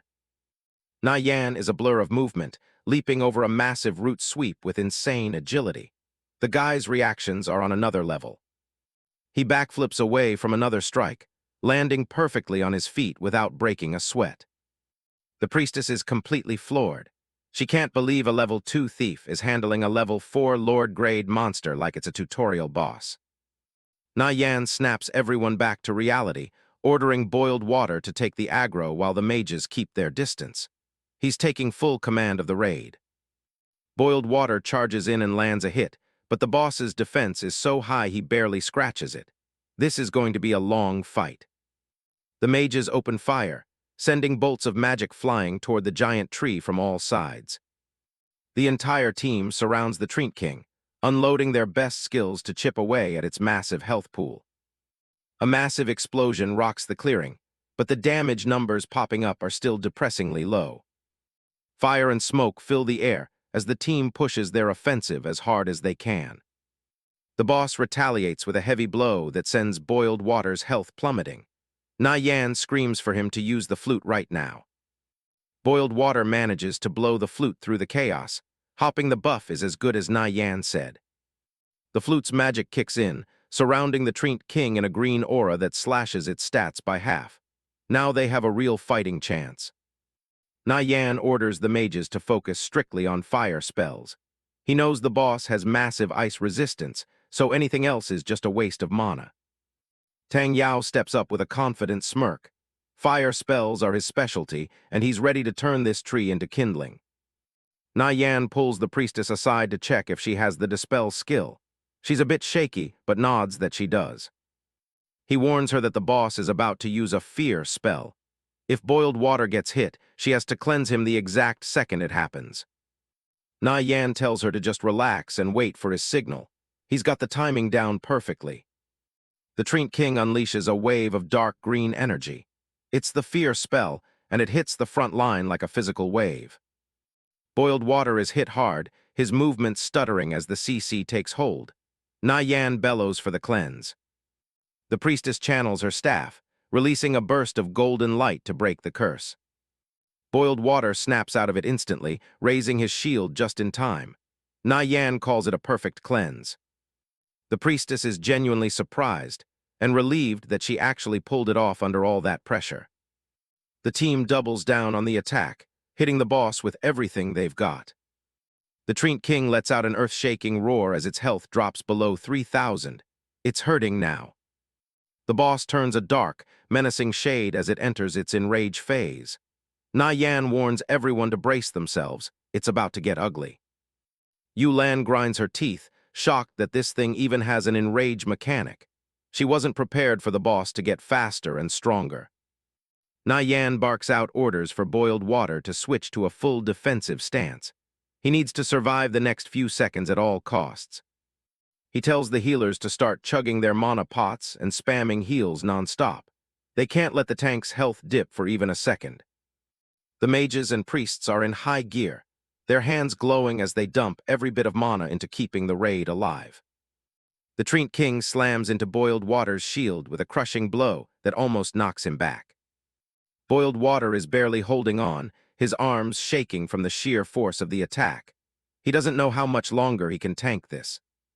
Waves of healing magic wash over him, keeping his health bar from hitting 0 by just a sliver. He digs his heels in and blocks another massive swipe, the impact echoing through the clearing. Boiled Water realizes that if it weren't for the perfect heals and that flute, he'd have been a goner 3 attacks ago. He quickly downs a health potion, finally understanding why Nie Yan insisted they stock up on supplies before entering. The enraged Trient King gathers its power for one final, desperate flurry of attacks. The ground shatters as the boss's roots smash down, but the tank is still standing in the middle of the debris. Nie Yan calls for a final push. The boss is at death's door, and they just need one good burst to finish it off. Yulan and the other melee fighters unleash their strongest skills, Holy Light Slash and Heroic Strike connecting at the same time. A blinding surge of magic slams into the Trient King as the entire team unloads every last bit of their power. This is it. Nie Yan lunges forward for the finishing blow, his blade glowing with lethal energy. This is the moment they've been working for. The Trient King is completely exposed, its massive form unable to defend against the thief's lightning-fast strike. Vital Strike, Nie Yan plunges his blade home, dealing a massive finishing blow that finally empties the boss's health bar. The giant tree lord lets out one final, agonizing roar as it begins to crumble from the inside out. In a spectacular explosion of green light and splintering wood, the Trient King is finally defeated. A heavy silence falls over the clearing as the smoke clears. The team stands in shock, barely able to process that they actually cleared an expert dungeon boss. Yao Yao and the others are breathless. She never thought this ragtag party could actually pull off a victory against a Lord-grade enemy. Boiled Water and the priestess are already praising Nie Yan. They know they would have been wiped out 10 times over if it wasn't for his perfect shot calling. Shafts of golden light descend as the massive XP reward hits the party. Everyone's levels are jumping up after taking down such a powerful boss. Nie Yan ignores the celebration for a moment, walking toward the shimmering loot left in the boss's wake. He finally found it. He holds up a glowing amber gemstone, the Featherfall jewel. All that effort and planning was worth it just for this one legendary drop. A dark gold quality accessory with no level requirements. This is a holy grail item for a thief, providing insane stat boosts and a unique weight reduction effect. Nie Yan just hit the jackpot. Nie Yan is hit by a sudden burst of golden light as he levels up. He clenches his fist, feeling the rush of power after finally reaching level 3. A system alert flashes across his vision, confirming 1,200 Team Glory points for the successful Trient Forest run. The rest of the party is stunned by the reward. with Tang Yao shouting that he's never seen a spike that high from just one dungeon. Nie Yan tells the group to split the remaining loot while he heads to Kalor City to turn in a quest. Yao Yao watches him with a soft, impressed look. Yu Lan thanks him sincerely, her previous skepticism completely replaced by respect for his leadership. A flash of blue light at the Kalor City waypoint signals his arrival in the bustling capital. Nie Yan steps onto the stone pavement, moving with a confidence that draws curious looks from passing players. The news of their return spreads through the square, leaving other players wondering how his team managed to level up so fast. Watching from a distance, TR letter 1EA7N Bach glares at the thief, his face twisted in a silent promise to pay him back for the earlier humiliation. Nie Yan makes his way to the Kalor City military garrison, where the Empire's golden flags snap in the wind. He stands before Warlord Kavaret, a battle-hardened commander who towers over him with a stern, questioning gaze. The young thief presents the intercepted documents, detailing the Hilton stronghold threat. Kavaret's expression shifts to one of deep focus as he realizes the gravity of the intelligence. He commends the young man for his massive service and offers a reward befitting a hero. A massive haul of experience and silver floods into Nie Yan's inventory, along with a rare skill book for stun. With the skill and bonus stats secured, he's more than satisfied with how well the hidden quest paid off. Nie Yan regroups with Tang Yao and the others, who are curious about his next move. The thief coolly mentions that he plans on soloing the elite boss, Lion King Kador, now that he has the Featherfall jewel. Yao Yao and her team say their goodbyes, as Nie Yan promises to mail them their shares after the gear sells. Tang Yao practically begs to be taught the ropes of an arcane mage, his eyes sparkling with newfound ambition. First, they head into the city's blacksmith shop to upgrade the mage's basic equipment. Nie Yan also gears up, fitting himself with a full set of bronze-grade leather armor and horsehide boots. New gear equipped, the duo sets off toward Rain Hills for some serious grinding. Jagged peaks and purple lightning define the dangerous landscape of Rain Hills. Deep, shadowy caves litter the mountainside, home to the creatures they've come to hunt. Nie Yan challenges Tang Yao to farm as many bat teeth as he can within the next hour. The mage steps to the edge of a cave entrance, looking down into the dark abyss. He leaps down, magic already crackling around his hands as he enters the fray. A cave bat screeches, its red eyes glowing as it dives toward the intruder. A violent explosion of fire illuminates the dark cavern as Tang Yao's spell finds its mark. He smirks, feeling confident after taking the first one down so easily. Watching from the shadows, Nie Yan realizes he needs to pick up the pace himself if he doesn't want to get left behind. He blurs into motion, a streak of blue light as he enters another section of the cave. His blade flashes repeatedly, carving through the swarming bats with surgical precision. After 30 minutes, he pauses to count his haul of bat teeth, wondering how his friend is faring. A desperate distress message from Tang Yao pops up, shouting for help against a group of red names. Nie Yan's expression hardens at the mention of player killers from the Radiant Sacred Flame Guild. He sprints out of the cave, racing toward the coordinates where the gank is happening. The thief navigates the rocky maze of the hills, leaping from ledge to ledge as he closes the distance. Knowing that Tang Yao is currently kiting them through the terrain, Nie Yan lets out a cold, expectant smile. He skids to a halt, his boots kicking up dust as he prepares his counter-ambush. Nie Yan stands on a high ledge, looking down at the trio of players guarding the cave entrance. He confirms that they are indeed camping for Tang Yao. Diane Kang, an elementalist with reddish-brown hair, asks his team if they've caught the rat yet. The radiant warrior beside him laughs, calling the target a broke loser with 0 gear. Nie Yan watches from above, his eyes fixed on the ornate fire chaser set worn by the leader. He notes that as a red name, the elementalist will drop everything upon death. He activates stealth, his form vanishing into the air as the skill icon appears. He warns himself not to get overconfident against experienced peekers. A faint purple ripple follows his movement as he descends the rocks. He stays light on his feet, avoiding any loose stones. Diane Kang suddenly turns toward the sound of movement, sensing something is off. The radiant warrior looks at him, asking what's wrong. Nie Yan bursts forward from his hidden position, kicking up a trail of dust as he charges. The wind whips around him as he breaks cover. Diane Kang shouts for his team to fall back, his staff already glowing with gathering mana. He tracks the blurring figure of the thief with a sharp gaze. The elementalist casts Ring of Fire, a circle of flames erupting around him for protection. He mocks the thief, asking if he really thinks he can loot his gear. The radiant warrior lunges forward with his sword raised, shouting for the kill. Nie Yan weaves through the rocky terrain, narrowly avoiding the arc of the fire. Nie Yan pops a scroll of swiftness, a system prompt showing a 20% speed boost for 30 seconds. He realizes he can't let the elementalist maintain his distance. A burst of fire hits him for 35 damage, but a system notification confirms self-defense mode is active. He now has 30 minutes to fight back without penalty. The thief dives straight through the flames, ignoring the damage to close the gap. Diane Kang's eyes widen in disbelief as the assassin emerges from the heat. The elementalist's face contorts in shock as he stammers, unable to believe how fast the thief is moving.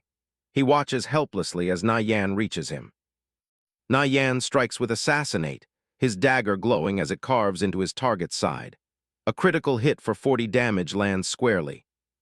Diane Kang begins a desperate cast for Scorching Pyroblast, a massive spiral of fire forming around his staff. He grits his teeth, trying to finish the spell before it's too late. The radiant warrior leaps from above, his sword wreathed in lightning and fire as he tries to intervene. Nie Yan senses the incoming strike and prepares to counter. He parries a flame slash with a swift upward flick of his dagger. Sparks and embers scatter as the two weapons collide.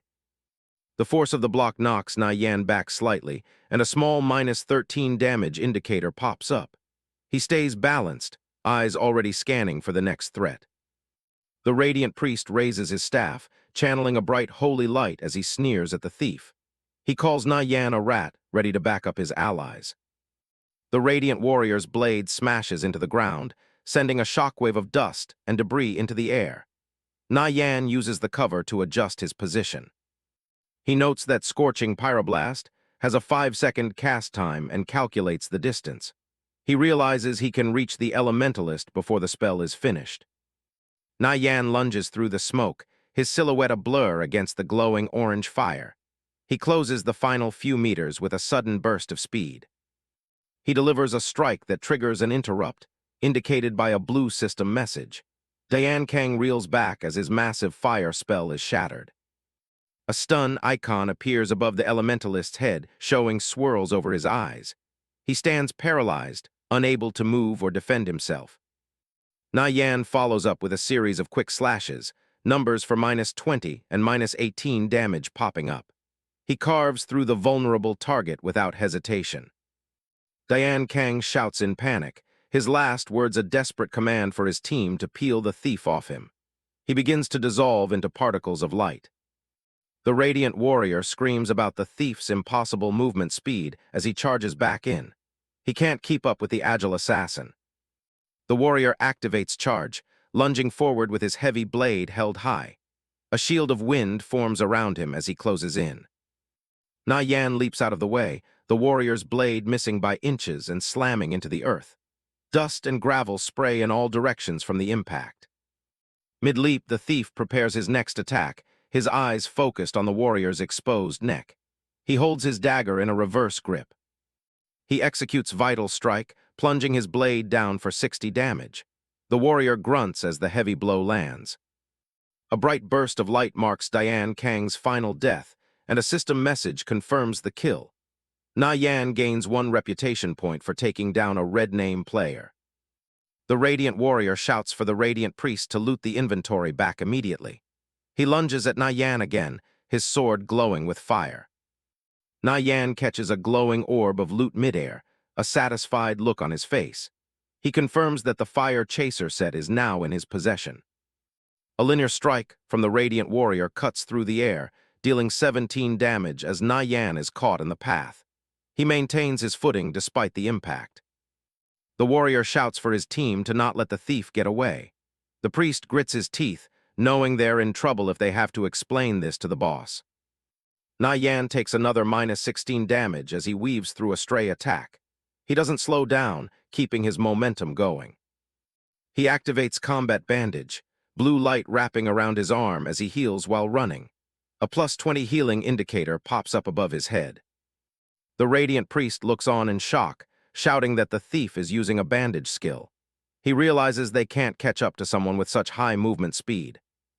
Nie Yan checks his status, nodding that his HP is fully topped off. He confirms that his combat cooldowns have all reset. He digs his heel into the dirt, coming to a sharp stop as dust kicks up around his boot.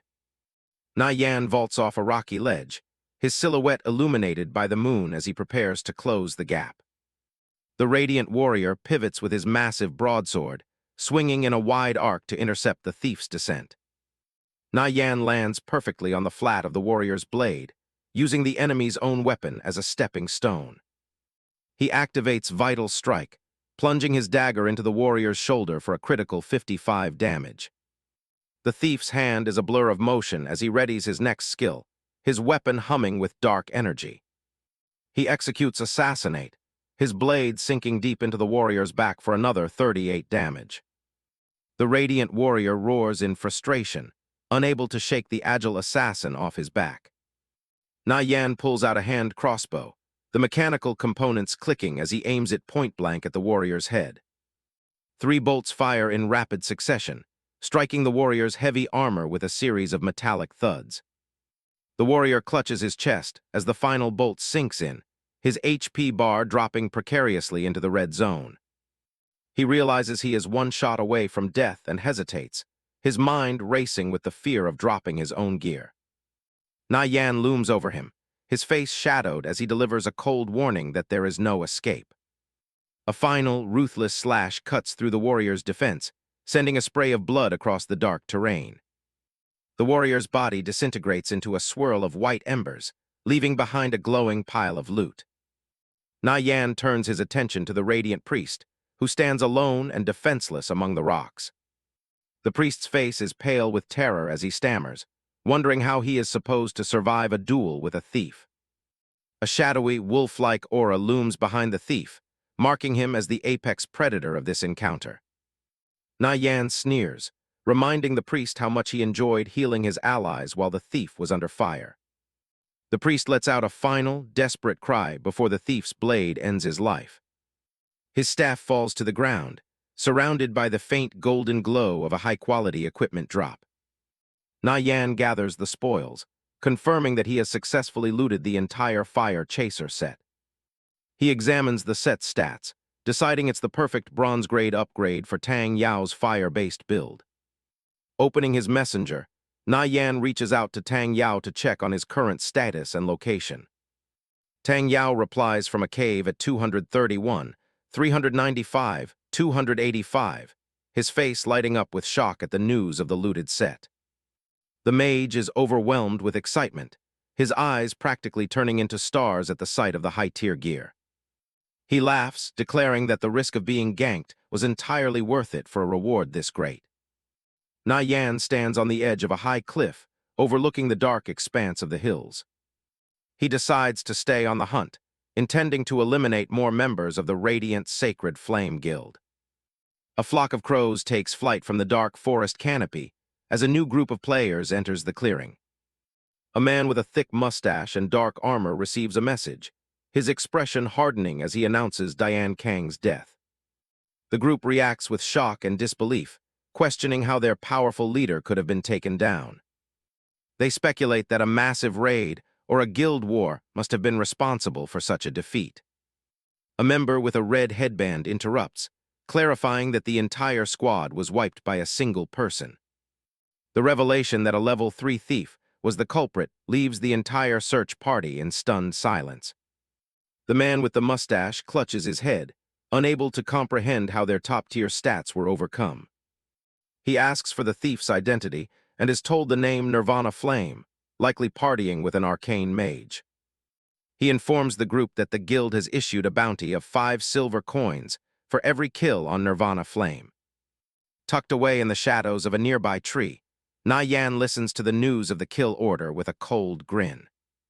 He slips into stealth, dark purple energy swirling around him as he prepares to ambush the search party. The man with the mustache spins around, startled by a sudden rustling sound in the nearby brush. A massive horned deer chieftain charges out of the foliage, its glowing antlers aimed directly at the players. Noting that it is a solo spawn, the group decides to focus their fire on the chieftain before continuing their hunt. Nie Yan spots a vulnerability in the search party's formation, his gaze narrowing as he prepares to strike. The radiant warrior holds the chieftain's attention, commanding his teammates to kill it quickly so they can split the loot. He roars a challenge, his shield braced against the massive beast's onslaught. The horned deer chieftain slams its antlers against the shield with a thunderous impact, forcing the warrior to call for more haste. A swordsman and the mustache-wearing leader attack from the sides, their weapons carving into the chieftain's fur. The boss creature reels under the assault, its HP bar dipping as it takes a series of rapid hits. Secure in the backline, the elementalist tells his priest companion that they'll have the boss melted in 30 seconds. Behind them, Nie Yan's silhouette looms like a ghost, his presence entirely undetected by the overconfident casters. The thief draws his dagger with a practiced flick of the wrist, the blade humming with lethal intent. He strikes the priest first, delivering a heavy blow that leaves the healer stunned and unable to respond. Turning his fury on the elementalist, Nie Yan plunges his blade into the mage's back, drawing a cry of pain. A series of high-speed slashes follows, each strike dealing significant damage to the fragile elementalist. "We're getting ganked," the mage shouts, his face twisted in panic as he reaches for a survival potion. Nie Yan's blade strikes the elementalist's hand, shattering the potion bottle into a shower of glass and liquid. The elementalist falls to his knees, his eyes rolling back as he wonders how everything went so wrong so fast. Nie Yan stands over his first victim, his cold eyes already scanning for the next target as the mage dissolves into light. The priest snaps out of his stun, his hands clutching his head as he realizes the backline support has been wiped out. Before he can cast a single spell, Nie Yan is upon him, his daggers weaving a pattern of destruction across the healer's robes. The priest lets out a terrified gasp, his face pale as he realizes the sheer speed of the thief's attack. He attempts to invoke holy judgment to save himself, but a -30 damage indicator signals his impending demise. The radiant warrior is still struggling with the chieftain, his confusion growing as the forest behind him falls silent. He spots the white light of a player death and swears, realizing that the thief has successfully ambushed them. Chaos erupts in the clearing as the search party finds itself caught between the boss's fury and the assassin's blades. The warrior shouts a final, desperate command to kill the chieftain first, hoping to survive long enough to countergank the thief. The silver-antlered chieftain slams into a radiant warrior, sending him crashing into the ground with overwhelming force. Another guild member lunges forward with a linear strike, but the blow barely registers against the boss's massive health bar. The chieftain roars in fury, spraying a dark mist into the air as it begins its second phase rampage. The radiant sacred flame group is barely holding on, their formation breaking as the beast tears through their ranks. Nie Yan watches the chaos from the safety of the brush, clicking his tongue in annoyance at his missed timing. The 3 surviving members are in critical condition, their HP levels hovering dangerously low after the boss's assault. Nie Yan narrows his eyes, calculating the risk of diving into a 3v1 fight even with their health bars in the red. The radiant warrior is sweating, frantically shouting into his comms for reinforcements to arrive before they all wipe. Nie Yan steps out from the shadows with a taunting grin, mockingly asking why 3 men are too scared to charge 1 thief. The warrior stands his ground, convinced that any movement is exactly what Nie Yan wants for a counterattack. The sound of rustling leaves and heavy footsteps signals that the guild's main force is closing in fast. Nie Yan gives a casual wave of farewell, telling them he's done playing with them for today. The guild members finally find their nerve and lunge forward just as the thief turns to run. Reinforcements finally burst into the clearing, but they find themselves staring at a whole lot of nothing. They look around in confusion, realizing they've completely lost the scent of their target in the dark forest. Nie Yan moves through the trees like a ghost, leaving only blurred trails of blue energy in his wake. The radiant warrior is furious, ordering every available man to fan out and hunt the rat down. Streaks of speed magic trail behind Nie Yan as he puts several hundred yards of forest between him and his pursuers. He pauses on a high ledge to catch his breath, looking down at the canopy with a confident smirk. He knows the layout of this zone better than the developers themselves. Catching him here is a fool's errand. Nie Yan decides it's time to shift gears and checks his messages to see how Tang Yao is holding up. Deep inside the rock spider cave, Tang Yao is carefully navigating the tunnels while keeping an eye on the level 5 mobs. Nie Yan drops down right behind his friend, scaring the absolute life out of the young mage. He pulls out the fire chaser set he stripped off Diane Kang and tosses the high-tier gear to Tang Yao. Tang Yao is wide-eyed with excitement, hardly able to believe he's holding such rare equipment. Once he suits up, his magic damage stat spikes to an incredible 50, making him the most dangerous mage of his level. Nie Yan leads the way deeper into the cavern, telling his friend to just follow his lead and stay focused.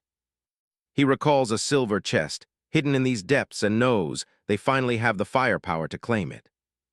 Tang Yao is hesitant about the level 5 spiders ahead, but Nie Yan is already moving to clear the first choke point. Nie Yan draws his blade and charges, his eyes locked onto the first group of crawlers guarding the path. A pair of rock spiders skitters down the walls, their health bars showing they're significantly higher level than the duo. Tang Yao channels his mana, winding up a powerful arcane flame spell to test out his new gear. A torrent of intense magical fire erupts from his hand, illuminating the entire stone passage in a golden glow. The fireball connects with a sickening sizzle, dealing 35 damage and catching the spider in a vortex of heat. Tang Yao is stunned by his own damage output, realizing he can actually shred mobs 2 levels higher than him. Nie Yan doesn't let the momentum slip, diving in with an assassinate strike to finish off the weakened beast. He shouts for Tang Yao to keep the pressure on as another wave of spiders starts skittering toward them. They're clearing level 5 mobs like they're nothing more than starter zone slimes, and the XP is rolling in. They sprint through the tunnels, their footsteps echoing rhythmically against the damp cavern floor. Gold and white light flashes through the darkness as the duo systematically deconstructs the nest. They push through the last line of defenders, clearing a path toward the very back of the cavern. Sitting alone on a raised stone pedestal is the silver chest, exactly where Nie Yan said it would be. Tang Yao is panicking because they don't have the lockpicking skill required to open the silver chest they just found. Nie Yan tells him to take it easy, reminding him that the game developers usually leave a workaround for players without specialized skills. He explains that in a high-stakes dungeon, the key to the treasure is almost always hidden right next to the prize. Right on cue, the rock spider chieftain emerges, a level 5 boss that's guarding the chamber with a full health bar. Tang Yao nearly jumps out of his boots, shouting in surprise at the sight of the massive 8-legged nightmare. He asks what the play is, and Nie Yan gives him a sharp look, simply telling him they're going to nuke it from orbit. Nie Yan gives quick tactical orders, warning his friend to keep at least a 20-yard distance so they don't pull extra aggro. Tang Yao gets into position, his eyes locked on the boss as the giant spider begins its lethal charge. The mage channels his newly boosted energy and fires off an arcane fireball to kick off the confrontation. The spell hits the spider dead center, shaving off 18 health points in a single fiery explosion. Nie Yan smirks, nodding that fire spells are particularly effective here thanks to a massive damage multiplier against the boss. He takes the point, telling Tang Yao that he'll handle all the crowd control while the mage focuses purely on DPS. Nie Yan lands a perfect stun, dealing a small bit of damage but keeping the beast pinned in place for several seconds. He shouts that the window is open, urging Tang Yao to pour on the damage while the boss is completely immobile. Tang Yao doesn't hold back, screaming, "Eat my arcane fireball," as he launches another devastating blast. The boss recovers faster than expected, breaking out of the stun and lunging forward with a terrifying screech. The giant spider moves with blinding speed, its massive legs thrashing as it forces the duo to scramble backward. A massive hit connects with Nie Yan, dealing a whopping 78 damage and nearly putting him into the ground. He quickly pops a combat bandage, the green aura of the heal ticking away as he desperately tries to recover. Tang Yao watches with a look of pure shock, realizing just how high the stakes are in this fight against a chieftain. Spikes of ice erupt from the cavern floor, narrowly missing Tang Yao as he dodges to the side at the last second. Nie Yan refocuses and shouts that he'll maintain the aggro, but he needs his partner to finish the job. Tang Yao grabs a minor mana potion and gulps it down, feeling the rush of blue energy surge back into his system. With his mana replenished, he starts casting again, determined to bring the oversized spider down once and for all. Another fireball explodes against the spider's face, dealing 25 damage as the beast reels from the intense heat. Nie Yan sees his opening and leaps high into the air, readying a vital strike to put an end to the battle. He drives his dagger into the spider's weak point, landing a massive 301 damage critical hit that shatters its carapace. Tang Yao stares in silence as the level 5 chieftain finally collapses into a heap of chitin and legs. The mage falls onto his back, completely exhausted and amazed that they actually took down a boss 2 levels higher than them. Nie Yan stands over the boss's remains, his eyes glowing as the experience from the hard-fought kill flows into him. They hit the jackpot with the first drop, a Meteor Fall skill book, a legendary AoE nuke for mages in the early game.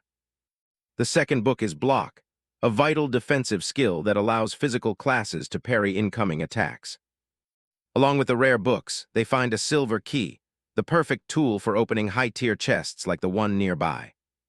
Tang Yao is losing his mind over the drops, clutching the Meteor Fall book like it's made of solid gold. Nie Yan explains that this skill is a god-tier asset for farming mobs and will stay relevant even into the mid-game. Tang Yao is hyped, though Nie Yan casually mentions it's still not quite on the level of ancient draconic magic. Tang Yao is confused by the mention of draconic magic, but Nie Yan just tells him he'll find out what it means eventually. They don't waste any more time and head back to the silver chest, resting in the center of the chamber. Nie Yan pulls out the silver key and carefully slides it into the ornate lock, his hand steady as he turns it. A glowing progress bar appears over the chest as the ancient mechanisms inside begin to click open. The lid swings open, and a brilliant golden light spills out, illuminating the faces of the two friends. Inside lies the silk spinner's ring, a legendary utility item that grants its wearer incredible mobility for climbing and jumping. The silk spinner's ring is a bronze-grade accessory with no level requirement, allowing the wearer to fire strands of spider silk to latch onto objects. Tang Yao dismisses the find as trash tier, but Nie Yan insists that for a thief, it's a god-tier artifact with endless utility. Nie Yan asks if his friend has successfully learned the Meteor Fall skill yet. Tang Yao confirms the process is complete.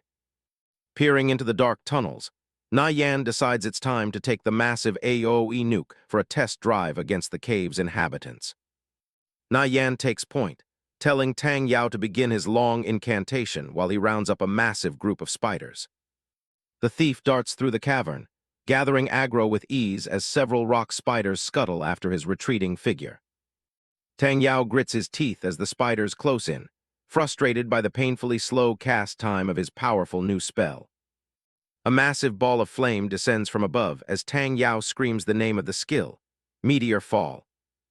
The explosion rocks the cavern, instantly vaporizing the group of spiders in a single, devastating blast of fire. Nie Yan watches the destruction from a safe distance, thoroughly impressed by the beautiful nuke his friend just unleashed. Tang Yao stands amidst the smoking remains, shocked that he was capable of dealing such insane burst damage. Nie Yan claps his stunned friend on the shoulder, telling him to snap out of it so they can push deeper into the cave. The celebratory mood shifts as Tang Yao realizes he is completely out of mana and has burned through all his potions. Nie Yan realizes that casting Meteor Fall, At such a low level was a mistake that completely drained his partner's resources. He stares into the dark abyss of the rock spider cave, recalling that the most important item in the game is hidden here. Tang Yao suggests he should head back to the city so he doesn't become dead weight while Nie Yan continues his search. Nie Yan agrees, deciding to use their walk out of the cave to explain some advanced arcane mage mechanics to his friend. The two emerge into a dark, rain-drenched forest as they leave the dangerous cave system behind. Tang Yao produces a town portal scroll, thanking Nie Yan for helping him survive and secure such a badass skill. Nie Yan gives him a small, supportive smile, reminding him that looking out for one another is exactly what brothers are for. A beam of light takes Tang Yao back to safety, leaving Nie Yan alone in the rain. He turns back toward the cave, his boots splashing in the puddles as he refocuses on his primary objective. Deep within the rock spider cave lies a page of the Chapter of Order, an item that every player in the game dreams of obtaining. The Chapter of Order and Chapter of Chaos are divine artifacts that have dictated the very laws of the continent for centuries. Each legendary chapter is composed of 6 volumes and 36 pages, all of which are currently scattered across the world. Assembling the Chapter of Order grants the wielder divine power to rebuild the world's laws and become the absolute master of light. Conversely, those who gather the Chapter of Chaos ascend as kings of darkness, gaining the power to destroy all global order. Currently, the game is in its infancy, with only the first expansion pack, Dust-Covered History, available to the public. Volume I of the Chapter of Order contains 6 distinct pages: justice, goodness, courage, wisdom, fairness, and freedom. These pages hold reality-breaking power, instantly catapulting any player who finds one to the top of the global leaderboards. In his past life, the masters of the top 3 super guilds relied solely on these chapters to build their massive empires. Nie Yan knows he is the only person currently in existence who knows the exact locations of these buried artifacts. With a cold, determined look in his eyes, he resolves to use this knowledge to forge his own myth in this life. He recalls the legend of Soaring Angel, an elven demon hunter who once wielded the Chapter of Justice. Facing hundreds of enemies, that man single-handedly wiped out a 100-man raid by summoning paladins of justice. The wielder of the Chapter of Wisdom was a holy mage named First Emperor Killer, a legend of the highest order. During a massive undead invasion, he purified over 300 necromancers at once with a single forbidden spell. Finally, there was Half-Awake Fox, the berserker who possessed the incredible Chapter of Courage. He was famous for solo charging through enemy ranks in a guild war, slaughtering them all while remaining completely unstoppable. Nie Yan dives into the depths of the cave, his heart racing at the thought of the Chapter of Courage buried just below. He reaches a ledge and spots 3 rock spider chieftains blocking the path forward, hearing the faint sound of running water. Nie Yan activates stealth, preparing to carefully slip past the 3 massive bosses and claim his legendary prize. Nie Yan plunges into the water with a heavy splash, the water-repelling pearl activating to create a clear air pocket around him. He swims through the dark underwater cavern, recalling a hidden chest from his past life that once caused a massive stir on the player forums. Near the silty floor, he spots a faint, golden glimmer through the rising bubbles, the object he has been searching for. It is an antique gold chest bearing the pirate emblem of the Zin Seas, a relic far rarer and more valuable than a standard treasure box. The system begins the unlocking sequence, and Nie Yan watches with anticipation until the lid finally clicks open. Inside lies a dark, lethal-looking weapon, the Assassin's Precept, an unidentified dagger that radiates a sinister red aura. Gripping the hilt, Nie Yan examines the intricate design and the powerful energy emanating from the blade, certain it is at least gold grade. He considers the run an absolute success already. Obtaining a weapon of this caliber is a massive win regardless of what comes next. Leaving the chest behind, he swims toward a shaft of light piercing the darkness from far above his head. He breaks the surface of a crystal-clear pool, water cascading down his face as he looks out over a hidden subterranean oasis. His boots splash onto the mossy bank, leaving wet prints as he steps into the secret zone tucked away deep within the rock spider cave. Sunlight filters through a hole in the cavern ceiling, illuminating a lush forest that seems completely out of place in the dark tunnels. In the center of a small clearing, he discovers a stone altar with a thick, ancient book resting upon it. The moment his hand touches the leather cover, a surge of mysterious, chronological power flows into his body from the tome.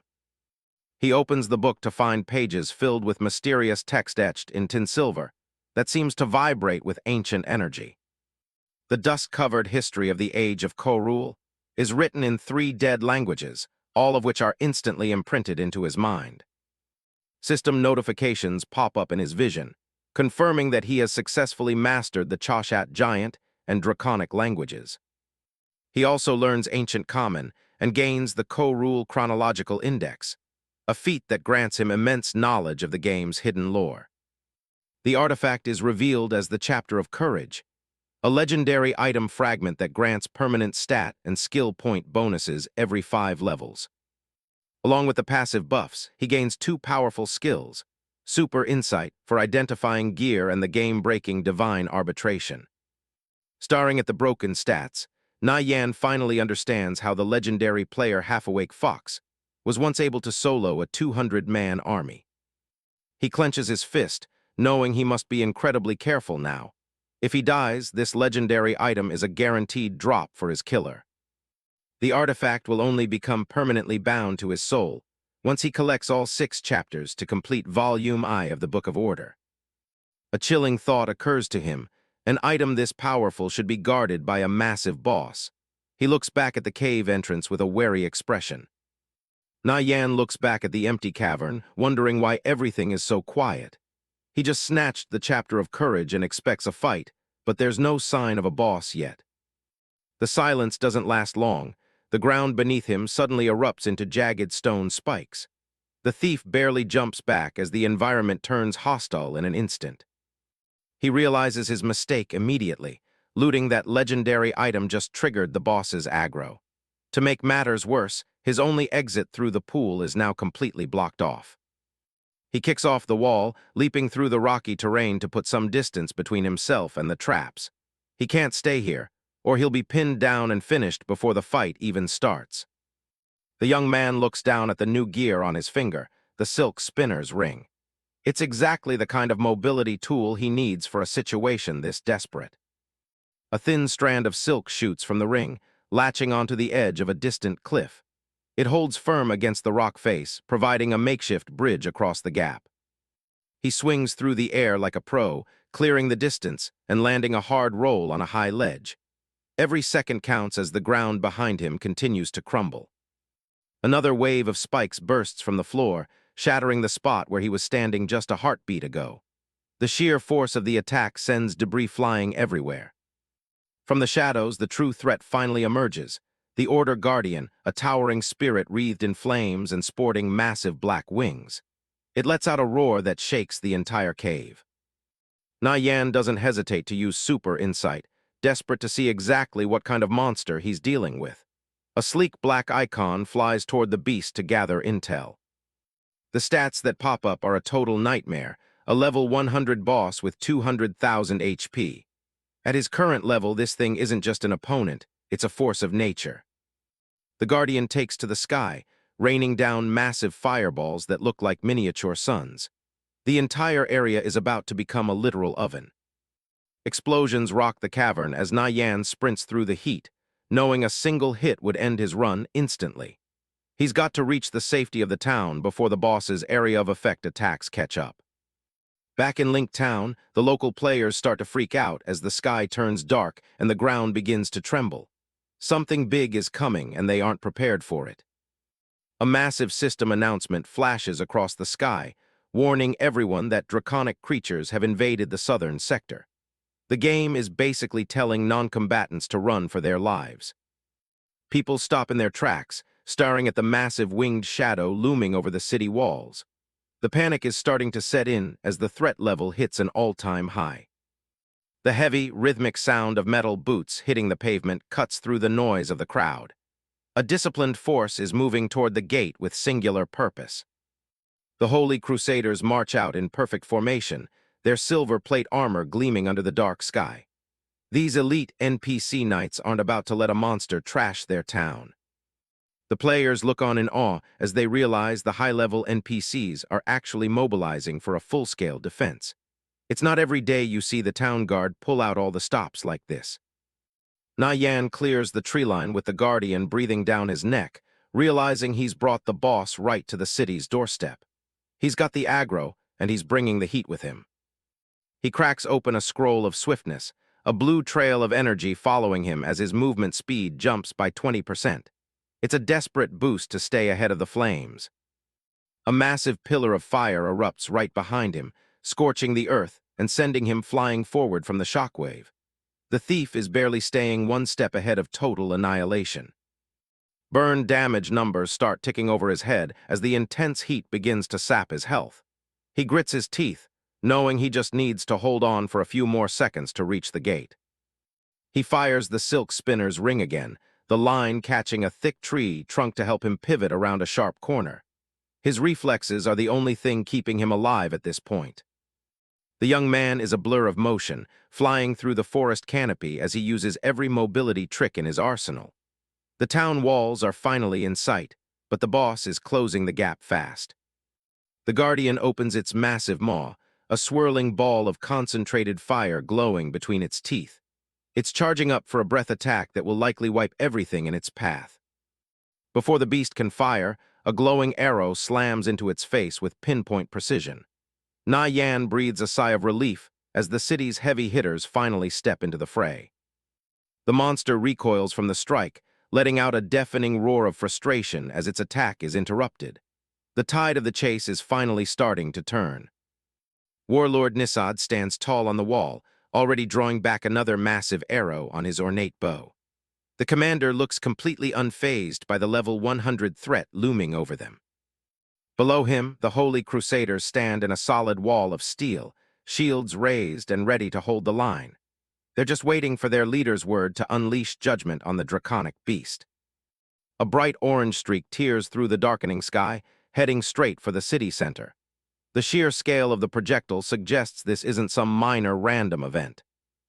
The source of the chaos descends, a massive, winged demon wreathed in flames. This is the Order Guardian's spawn, and it's clearly come to turn the Viridian Empire into a graveyard. A system notification pops up, labeling the attack as a blazing meteor. Fireballs begin to rain down in a geometric pattern, blanketing the sky in lethal light. Panic grips the streets as a town level 1 alert is declared. Players are scrambling for cover, fully aware that a single direct hit from these draconic meteors will send them straight to the graveyard. On the city walls, the Holy Crusaders aren't backing down. A high-ranking NPC commander draws his bow, shouting for the activation of the city's primary defensive barrier. A massive purple dome of energy erupts from the city's foundations, encasing the entire urban area. The barrier hums with power, standing as the only thing between the players and total annihilation. The meteors slam into the energy shield with violent force, exploding into harmless sparks. From the streets below, players watch in awe, realizing the NPC guards are their only hope for survival. The counterattack begins. Dozens of crusaders on the ramparts draw their bows in perfect unison. At the commander's shout, they prepare to unleash a volley of holy magic to push the beast back. A hail of glowing blue energy spears is launched from the walls, saturating the air. They don't just fly straight, they track their target like heat-seeking missiles. The spears home in on the draconic beast, weaving through the air with mechanical precision. The creature tries to bank away, but the sheer volume of incoming fire is impossible to dodge. The Crusaders coordinate for a heavy strike, channeling a concentrated holy beam. The blinding light catches the beast right in the chest, pushing it back through the sky. Reeling from the impact, the monster lets out a guttural roar that shakes the surrounding buildings. Its flames flicker as the holy energy begins to whittle down its massive health pool. The Order Guardian's spawn slams directly into the energy shield, cracking the barrier and sending shockwaves rippling through the purple dome. The city is holding for now, but the battle is far from over. While the guards do the heavy lifting, Nie Yan watches from the crowd. He knows exactly what's coming. The vultures are already circling, waiting for the boss to drop so they can ninja the loot. Among the players, Nie Yan spots Star Brilliance, the master of the Radiant Temple Guild. In his past life, Star Brilliance was known as a loyal expert, and it seems he hasn't changed a bit in this timeline. Right on time, the competition arrives. Ready Blade, the arrogant leader of the Dark Massacre Guild, moves in with his thugs. He's the type of scum who lives for bullying smaller players and stealing kills. The tension spikes as half-awake Fox, the future legend of the Holy Roman Empire, makes his entrance. Nie Yan remembers him as the original owner of the Chapter of Courage, before Nie Yan borrowed it in this timeline. Star Brilliance doesn't flinch, staring down Ready Blade with calm confidence. He expects the thugs to back off now that the big guilds are here to maintain order during the raid. Star Brilliance isn't above a little trash talk, reminding Ready Blade that his guild cleared the Black Flame forest first. He's making sure everyone knows who the current server experts are. Ready Blade just scoffs, dismissing the achievement as pure luck. He claims the point gap between their guilds is tiny and that Dark Massacre will be on top by the end of the day. The thugs behind Ready Blade are itching to start a guild war right there in the streets. They're begging their boss for the order to wipe out the Radiant Temple members before the loot even drops. The ground trembles as the beast lets out another roar in the distance. The wind from its wings nearly knocks the arguing players off their feet, reminding them that the real fight is still happening. The meteor shower intensifies, crashing against the city's defenses in a series of blinding white explosions. The Holy Crusaders are being pushed to their limit to keep the barrier active. The draconic beast charges up one last desperate attack, but the city's energy is already flaring blue. The NPCs are preparing a final judgment to end the invasion once and for all. An NPC commander passes sentence in the name of Warlord Nisad. He draws a massive energy arrow, focusing all the city's defensive power into a single point of lethal light. The arrow is released, tearing through the sky like a blue lightning bolt. It leaves a trail of ozone in its wake, aimed directly at the heart of the fiery monster looming above. The projectile connects with a thunderous crack, dealing a staggering 87,000 damage. The beast's wings give out, and it begins its final descent toward the city streets. A system notification confirms the kill as the boss's HP bar hits 0. Every player in the area stops arguing and turns toward the crash site, their eyes locked on the potential loot. The guild leaders, Star Brilliance, Ready Blade, and Half-Awake Fox, exchange a split-second look of pure greed. The truce is officially over and the race to the drop site is on. It's a complete free-for-all as players sprint toward the falling corpse. Dignity is out the window. Everyone is just hopping to be the first one to click on a piece of high-tier gear.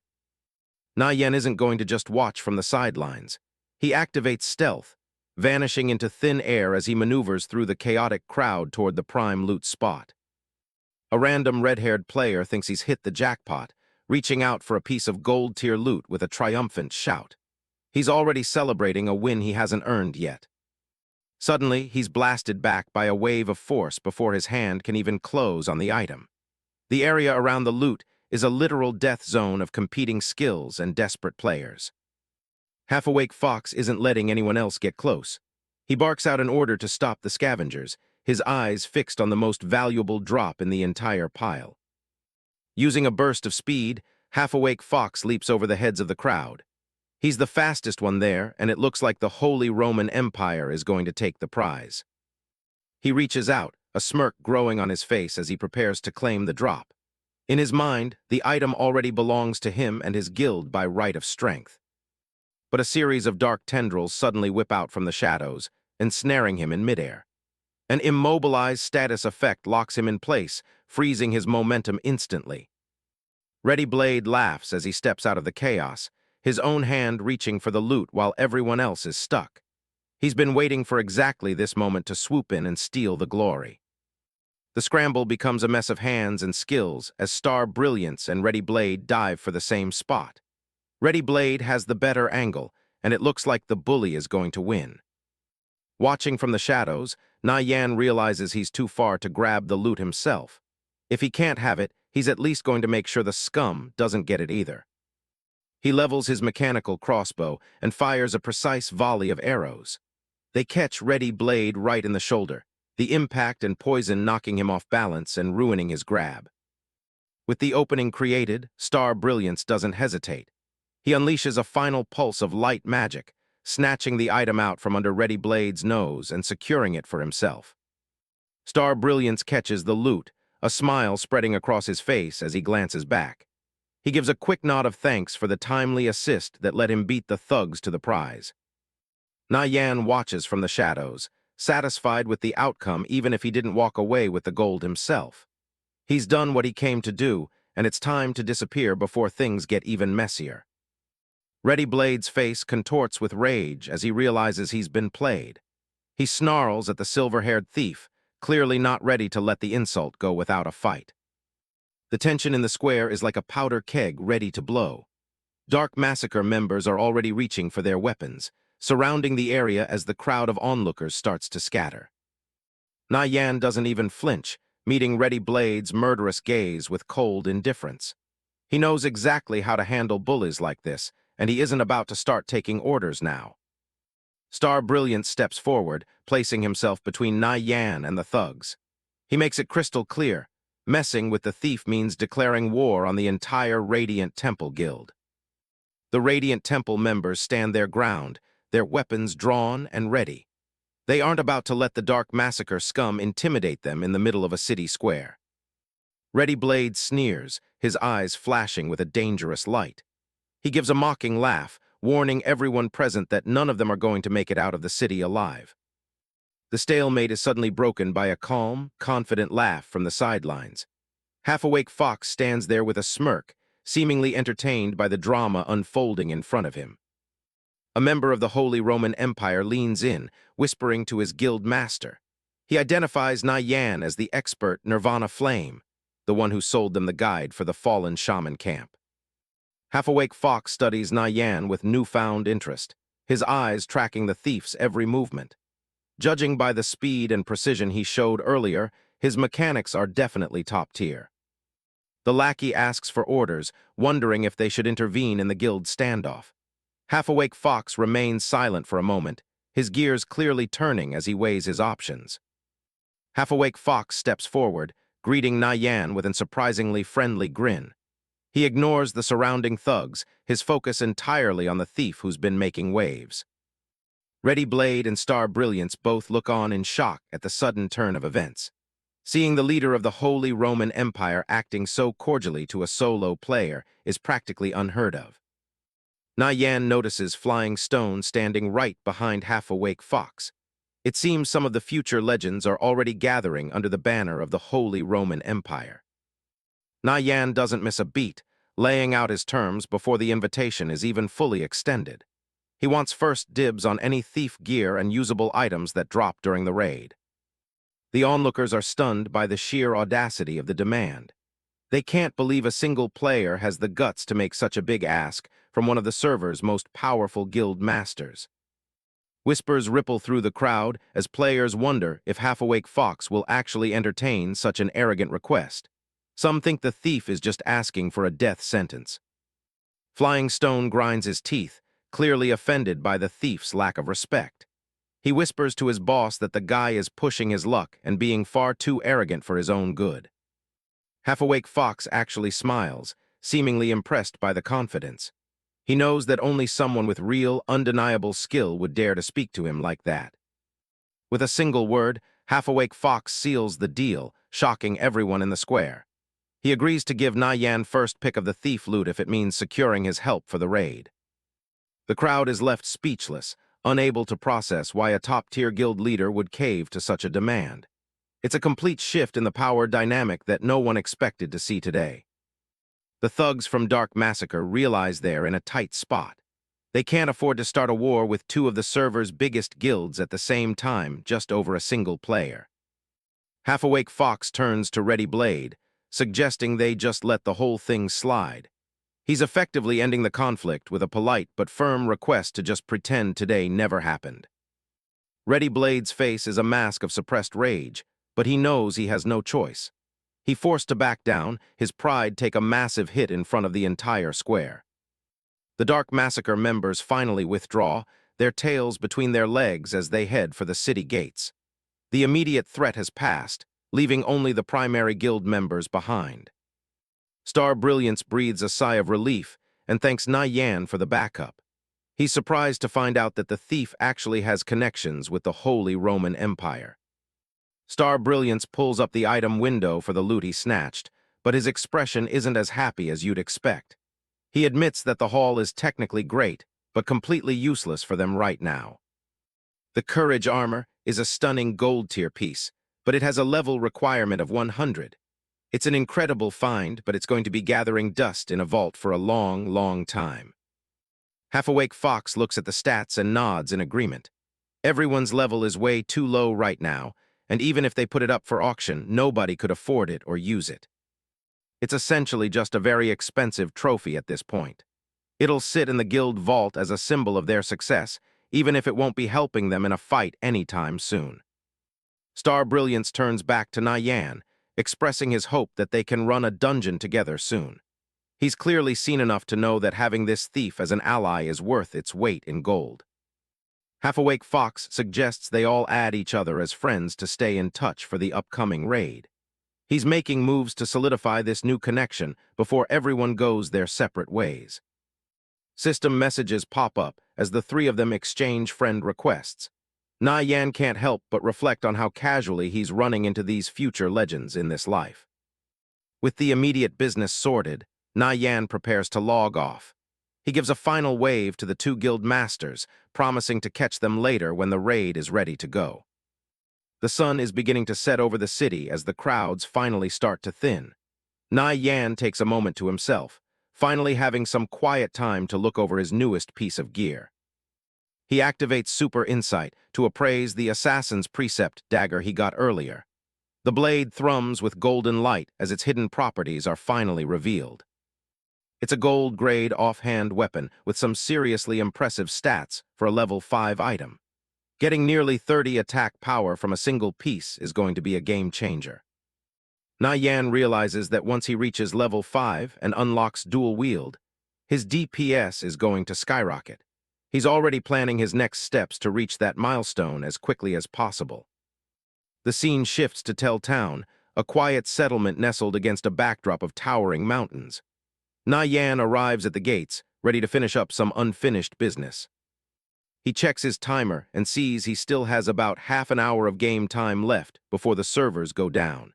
It's just enough time to head over and finish Apothecary Blevin's quest.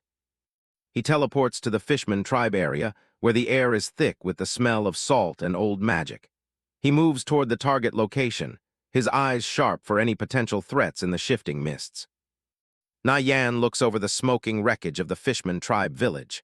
The guild victorious return has already finished their raid, leaving nothing but ruin behind.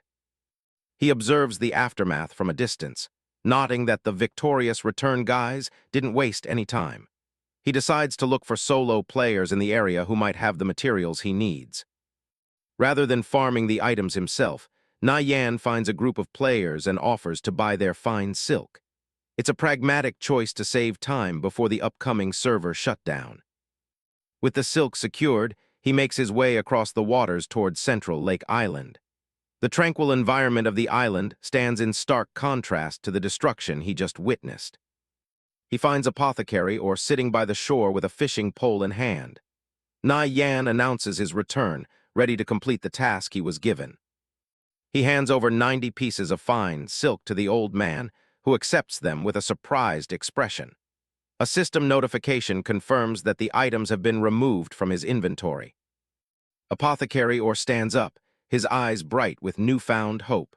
He proclaims that he finally has enough materials to make his return to Hilton's stronghold. A golden light begins to emanate from the old man, bathing the entire shore in a warm glow.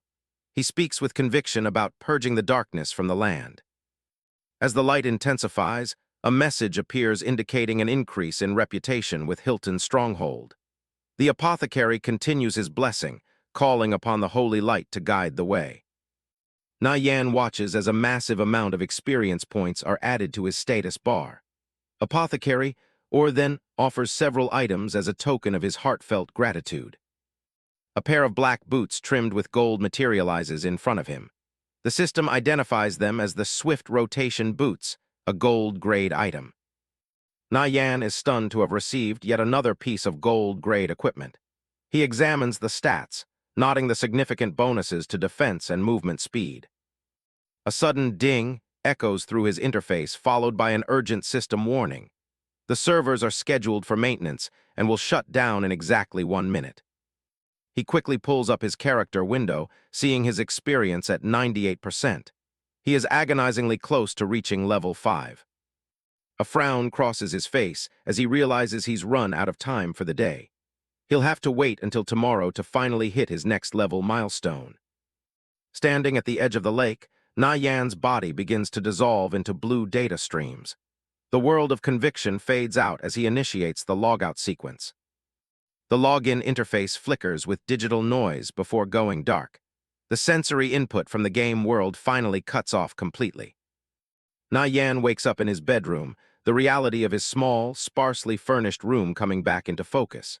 He sets aside the VR helmet, his mind still racing with plans for the game. Despite the mental exhaustion, he immediately begins a physical workout on the floor.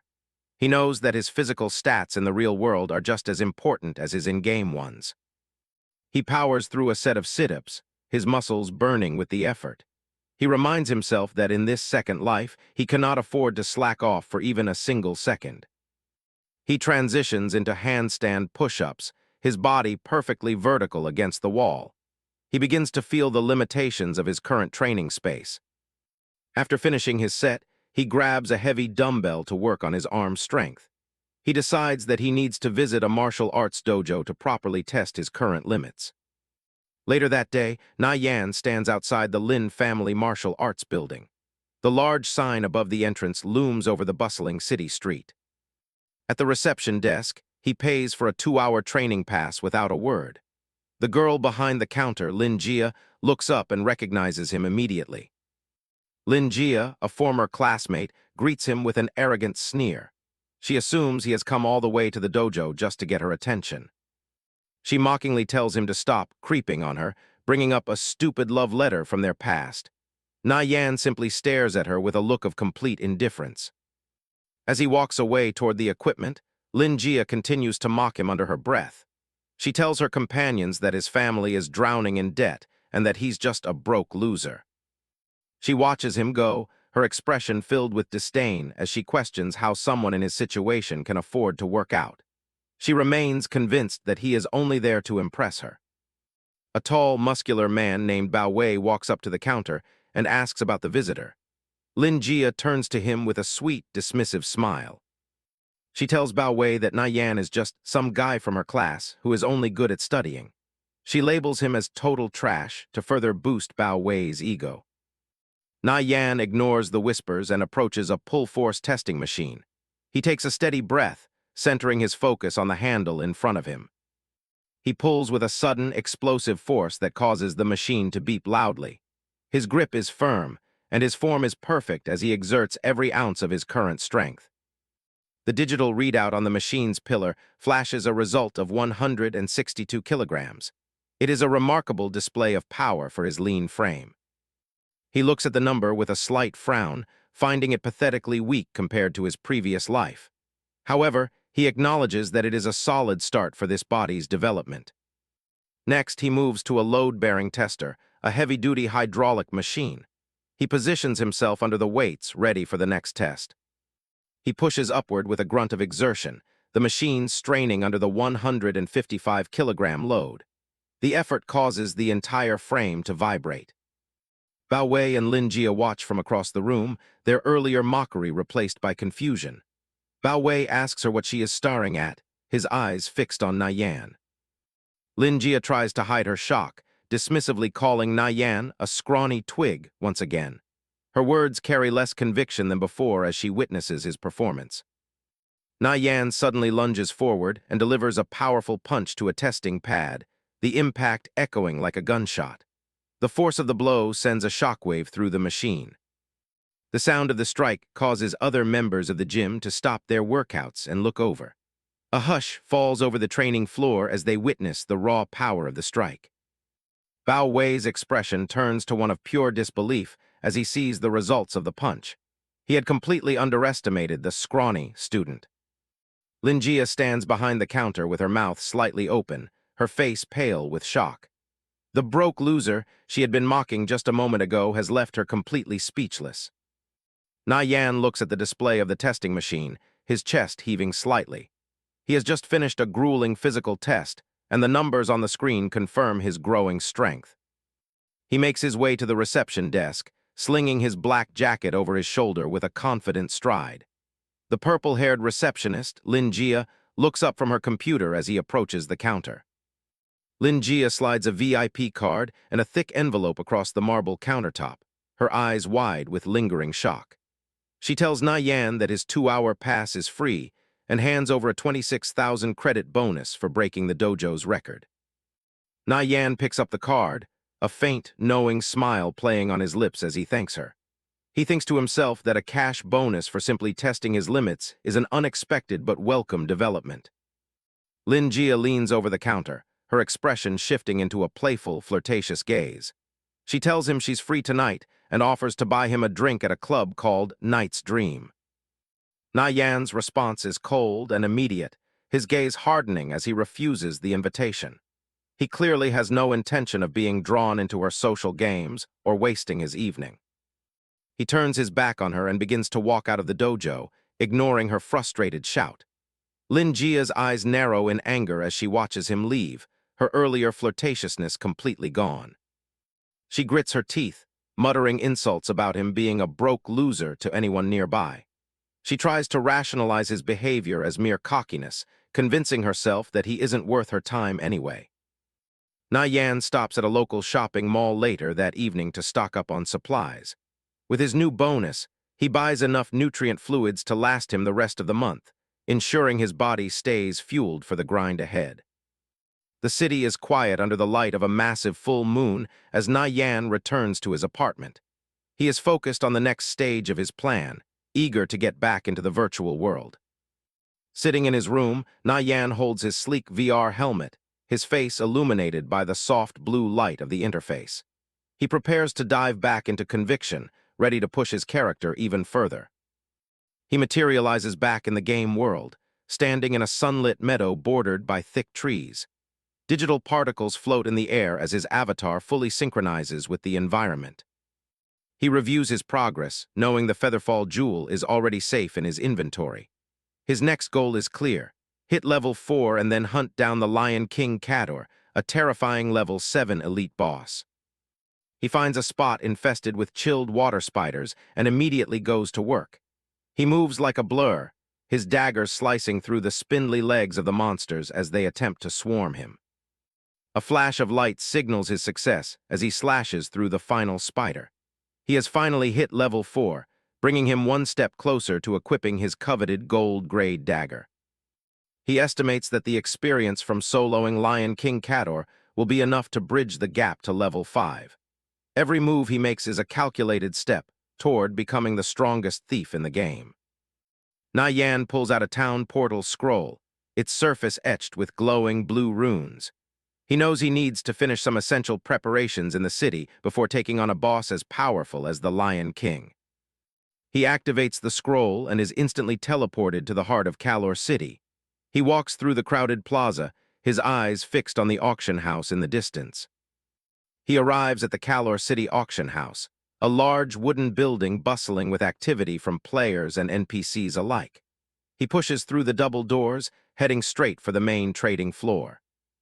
He looks around the crowded interior, his mind racing with memories of his past life. He knows the Sauce Valley dungeon is about to open, and it will change the entire market for a specific item. He recalls that the werewolves in the new dungeon use a lethal poison, making black phenol potions a necessity. He anticipates that the price of these potions will skyrocket once the guilds start their first clears. At the main counter, Nie Yan places a massive order with the clerk. He asks for 9 quivers of poisoned arrows and every single black phenol potion and crafting recipe the house has in stock. The bearded clerk is nearly knocked back by the scale of the request, asking if Nie Yan is truly sure about buying everything. Nie Yan doesn't flinch, confirming his order with cold certainty. The clerk waves a cheerful goodbye as Nie Yan leaves the auction house with his massive haul. He walks away with a confident smirk, knowing he has successfully monopolized the market for the most vital item in the game's next phase. Nie Yan activates a teleport, his form shimmering with energy. He's heading to Mordo Town to kick off his next plan. He steps out into the streets of Mordo Town, the tall steeples of the city rising behind him. There's no time to sightsee, so he keeps moving. With a burst of speed, he leaves the city limits. The trail ahead leads straight to the Crimson Dream Hills. His boots kick up dust and grass as he sprints across the open plains. He's narrowing the distance to his target with every step. Reaching the edge of a massive cliff, Nie Yan looks down into the valley. The sun hangs low on the horizon, illuminating the rugged terrain below. His target, the Lion King Cador, prowls through the grass far beneath him. The level 7 elite beast has 6,000 health points, making it a formidable opponent for any normal group. Nie Yan spots a narrow ledge protruding from the cliff face. It's the perfect vantage point for the strategy he has in mind. He throws himself off the cliff, free-falling into the open air. As he drops, he triggers the Featherfall Jewel to cut his weight and slow his descent. He reaches out with the silk spinner's ring ready to go. Since he's currently light as a feather, the silk thread will easily support his weight without snapping. A thin line of silk catches a tree growing out of the rock, swinging him safely onto a hidden ledge. He's reached a glitched spot that the boss won't be able to path toward. Nie Yan readies his heavy mechanical crossbow and aims down at the beast. With 1,000 poisoned arrows at his disposal, he's prepared to whittle down the Lion King's health from a safe distance. Out in the Crimson Dream Plains, a group of players is busy grinding for lion skins. Leading them is Daeguang, a level 6 shield warrior who's feeling pretty good after landing a rare shield. His buddy Hai Zhu, an elemental mage, reminds him that the matching breastplate has a nearly impossible drop rate. Daeguang isn't worried, convinced their luck is on a roll today. He's already dreaming about how invincible his defense will be once he gets the full set. Hai Zhu doesn't share the enthusiasm, thinking his teammate is getting way too cocky.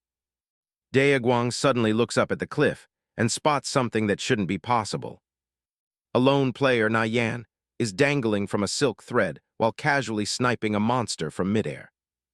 3 arrows streak through the sky with perfect precision. They hit the elite Lion King Cador, instantly triggering a poison effect. The group watches in disbelief, wondering how anyone came up with a tactic that keeps them completely safe. Daeguang realizes Nie Yan is using a silk spinner's ring combined with another tool to lighten his weight. He knows those items are incredibly rare and wonders where a kid like that found them. The other players realize Nie Yan is going to level up at an insane speed if he keeps this up. Hai Zhu is more interested in what kind of monster requires such advanced tactics. When they realize he's soloing an elite boss, someone immediately suggests jumping in to steal the kill. But before they can move, a massive rumble shakes the entire ground. A whole pride of lions is charging their position, forcing the group to scatter and run.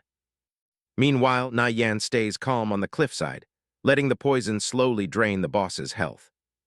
He specifically picked this spot because the monster has no way to strike back.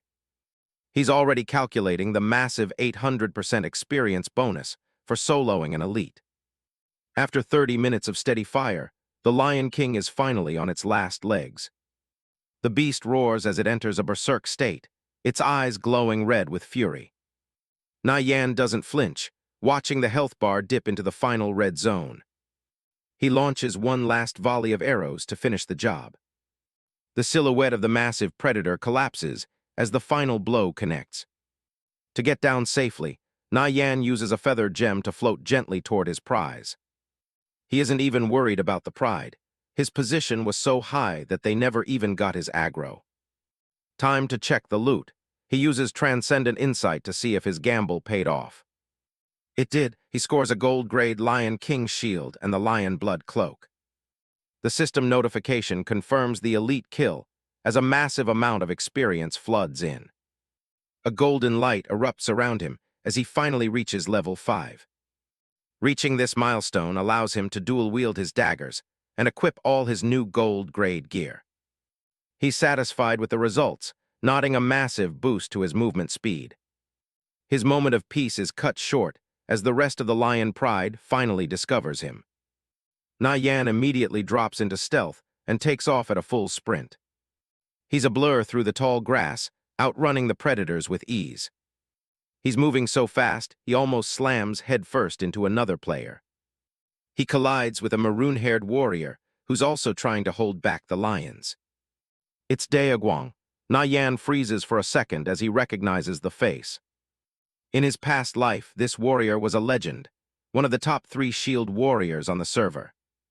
But right now, they're both just trying to stay alive as the pride closes in. Nie Yan sizes up the situation, suggesting they fight together since neither can break the siege alone. Daeguang doesn't hesitate, he's in. Daeguang bellows a war cry, charging headfirst into the pride. As a shield warrior, he's taking the brunt of the aggression to give Nie Yan an opening. He slams his shield down, activating an intimidate skill that stops the charging lions in their tracks. Nie Yan sees the opening and moves in like a shadow. Daeguang calls for a stun, and Nie Yan is already one step ahead. His grip tightens on his dagger as he prepares to deliver a precise strike. A bolt of energy crackles as Nie Yan lands a perfect stun, leaving the beast wide open. Daeguang doesn't miss a beat, swinging his blade to hamstring another predator. The massive lions collapse under their coordinated assault. Nie Yan clears his side with surgical precision. But they aren't out of the woods yet. Daeguang spots a gap in the siege and tells Nie Yan to follow his lead. They dash through the tall grass, moving as a single unit as they outpace the rest of the pride. Finally, they manage to lose their pursuers. Daeguang is panting but thoroughly impressed. He's never seen a thief with such a perfect sense of rhythm. They take a moment to catch their breath under the shade of the trees. Daeguang formally introduces himself, thanking Nie Yan for the help and promising to return the favor whenever he's needed. Nie Yan studies him, remembering the man's tragic future. In his past life, Daeguang was one of the founders of the world's sweeping guild. He was a simple man who left the guild's management to his best friend, Haiju, not realizing he was feeding a viper. That betrayal would eventually cost him everything when he discovered Haiju was having an affair with his girlfriend, Yan. Looking at the man now, Nie Yan introduces himself as Nirvana Flame. He decides he's going to prevent that tragedy from happening this time. As a gesture of goodwill, Nie Yan pulls out the Lion King's shield. Daeguang's eyes nearly pop out of his head at the sight of the gold-tier loot. It's leagues better than the shield he just spent all day farming for. He estimates it's worth at least 25 silver coins. He admits he's short on cash, but offers to trade some high-level thief gear to make up the difference. Nie Yan is fine with that. Before they part, Nie Yan drops a question. Does Daeguang know a player named Haiju? Daeguang is surprised he knows his brother. Nie Yan tells a story about seeing Haiju and a woman named Yan together at a bar, clearly in the middle of a heated conflict. Daeguang's face darkens. Those are the 2 people he trusts most in the world. He can't believe they'd ever go behind his back. Nie Yan keeps his voice neutral, stating that if he sees Haiju again, they won't be friends, but that's none of Daeguang's concern. He tells Daeguang that if things ever go south with his guild, he's more than welcome to come find him. Daeguang gets defensive, thinking this is just a clumsy attempt to poach him from his current guild. Nie Yan just laughs it off, saying it's just a friendly heads-up before turning to head out. He knows he won't convince Daeguang with just a few words, but he's planted a seed of doubt that will grow with time. Daeguang watches him go, trying to push the accusations out of his mind. But the seed is there. He knows deep down that if a betrayal was happening, he'd be the last one to find out. With that encounter finished, Nie Yan shifts his focus back to the grind, heading deeper into the plains. He's hunting a specific level 8 sub-elite monster, the Ogre Devourer. Nie Yan smiles. He's found his target. Aside from the Lion King, this is the best source of experience he can find at his current level. The Ogre Devourer is a massive level 8 beast with 6,000 HP. Fortunately, it's currently alone. Nie Yan stays low. Even though the ogre looks clumsy, its massive strides mean it can close the distance in an instant. He climbs into the canopy, recalling everything he knows about the beast's petrifying gaze skill. He opens up with a volley of bolts to start whittling down that massive health pool with poison. The bolts sink into the ogre's thick hide, and the poison immediately begins to take effect. The beast lets out a deafening roar as it spots the tiny thief perched in the trees. It charges with terrifying speed, but Nie Yan stays calm, keeping a steady stream of fire on the monster. The ogre swings its massive club, a single hit capable of smashing Nie Yan to a pulp. Nie Yan observes the ogre devourer's movements. Everything is proceeding exactly as the guide predicted. Its attack patterns are methodical and predictable. He knows the beast's trump card is the petrifying gaze, which it consistently unleashes 3 seconds after concluding its initial assault. Relying on the silk spinner's ring, Nie Yan effortlessly swings through the air, staying 1 step ahead of the monster's reach. He finds a vantage point high up on a sturdy branch, his golden eyes locked onto the massive target below. A series of poison bolts whistle through the air, trailing faint trails of energy. The projectiles strike true, sinking into the ogre's thick hide and steadily sapping its vitality. Enraged, the beast swings its massive club in a wide arc, shattering a tree trunk near where Nie Yan was just standing. The forest floor trembles as the ogre goes on a rampage, smashing everything in its path in a desperate attempt to hit its elusive attacker. Nie Yan remains calm, using the ring to navigate the canopy and maintain a safe distance. He's grateful for the mobility. Without it, kiting this boss would be a death sentence. The ogre's health bar dips to 31%. Nie Yan is content to play the long game, wearing the beast down through a calculated battle of attrition. The ground explodes under the weight of the ogre's club, sending splinters of wood and dirt flying everywhere. Nie Yan continues his rhythmic retreat, firing as he goes. He can see the finish line, just a few more minutes of precision kiting. But a sudden movement in the underbrush catches his eye. His heart sinks as he realizes the situation just got a lot more complicated. 3 regular ogres have wandered into the fray, attracted by the noise of the battle. Surrounded and with no room to maneuver, Nie Yan realizes he won't be able to dodge the next petrifying gaze.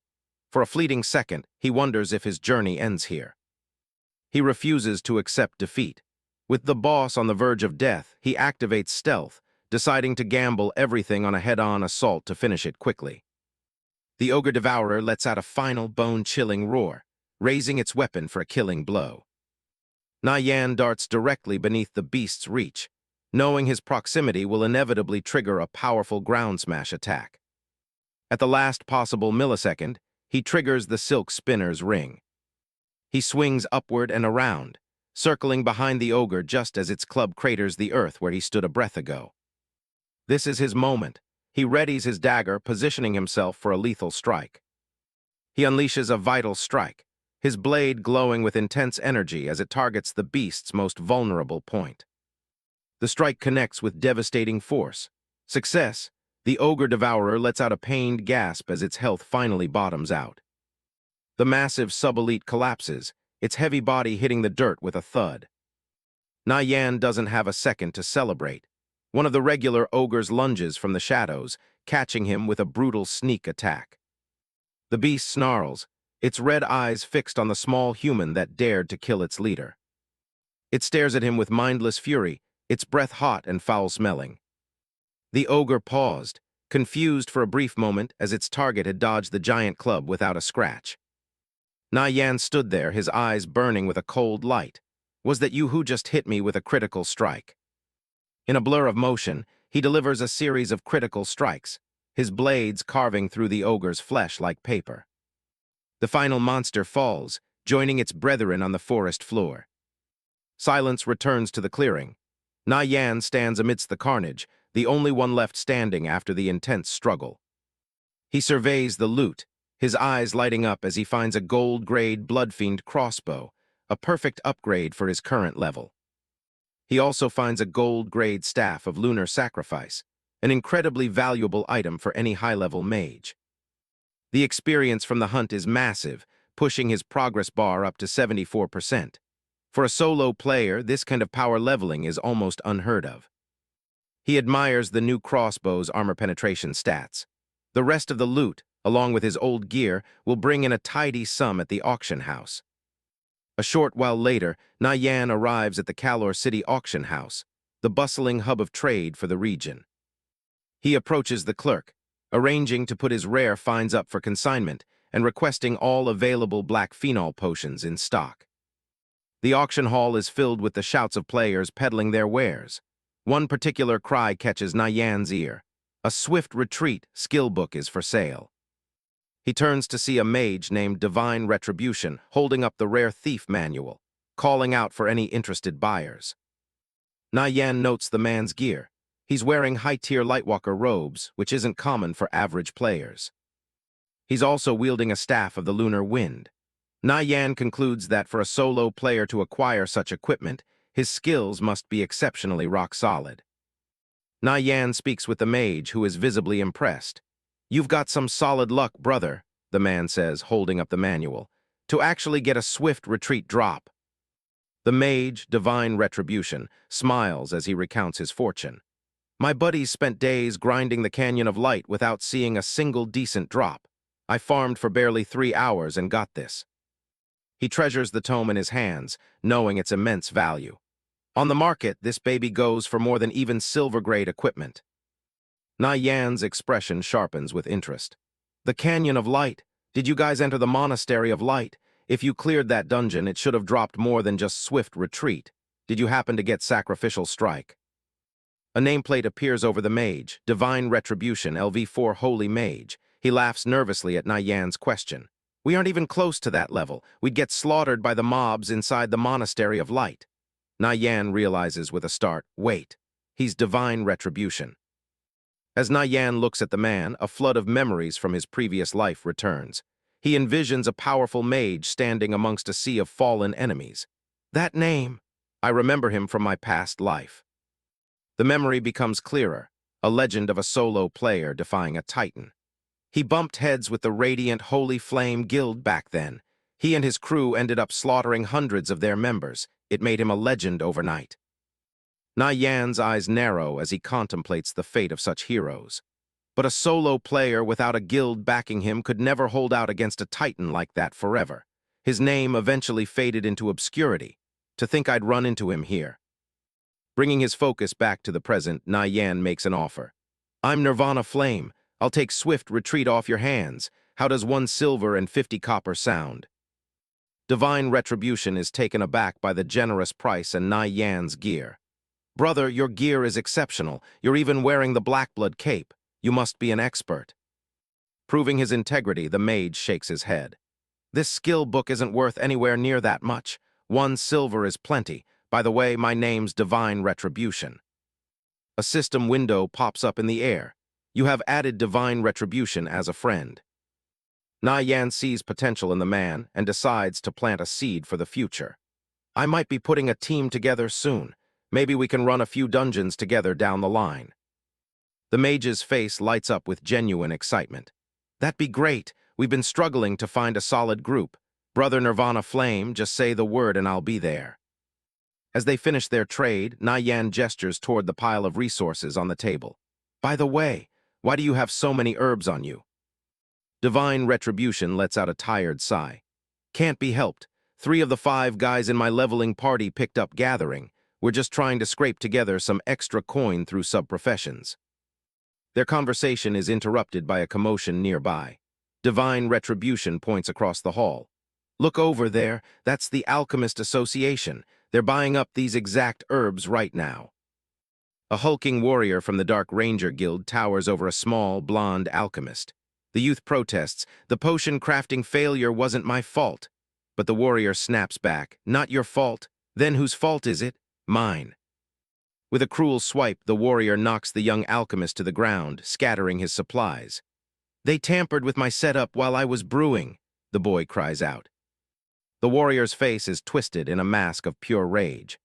"Our guild leader gave you a mountain of herbs and all you produced was this trash? We can't even recoup the crafting costs. Stop making excuses." The young alchemist, Eggless Bird, glares up with a bruised face and a bandage on his nose, his eyes burning with silent resentment. "So much for that hidden skill of yours," the warrior sneers. "Piss off and eat shit." The brute delivers a vicious kick to the boy's stomach while he's already down. "The fuck are you looking at?" The warrior turns his back on the broken youth, his cape fluttering as he walks away.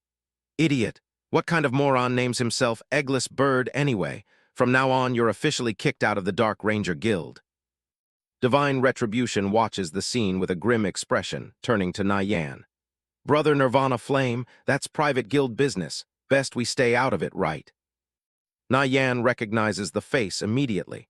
This guy would eventually become the legendary Potion King in his past life. His current name, Eggless Bird, might be a bit of a joke, but his future title was anything but. Eggless Bird had a rough start after getting kicked out of the Dark Ranger Guild, but another guild eventually treated him like absolute gold. In the old timeline, the exclusive potions he crafted caused Nie Yan a lot of trouble during the war. Looking at him now, Nie Yan admits that despite being an enemy before, the kid was just loyal to whoever recognized his worth. He watches the apprentice sorting through scraps and wonders if it's worth investing in him this early on. Since he just got tossed to the curb, Nie Yan figures there's no better time to recruit him than right now. He knows he needs to build his own empire and stockpile talent like this, step by step. Nie Yan walks over and asks for his name. The boy looks up with a bruised face and says his name is Razor. Nie Yan tells him plainly that the weak are always stepped on, but he can offer him a way to make them regret it.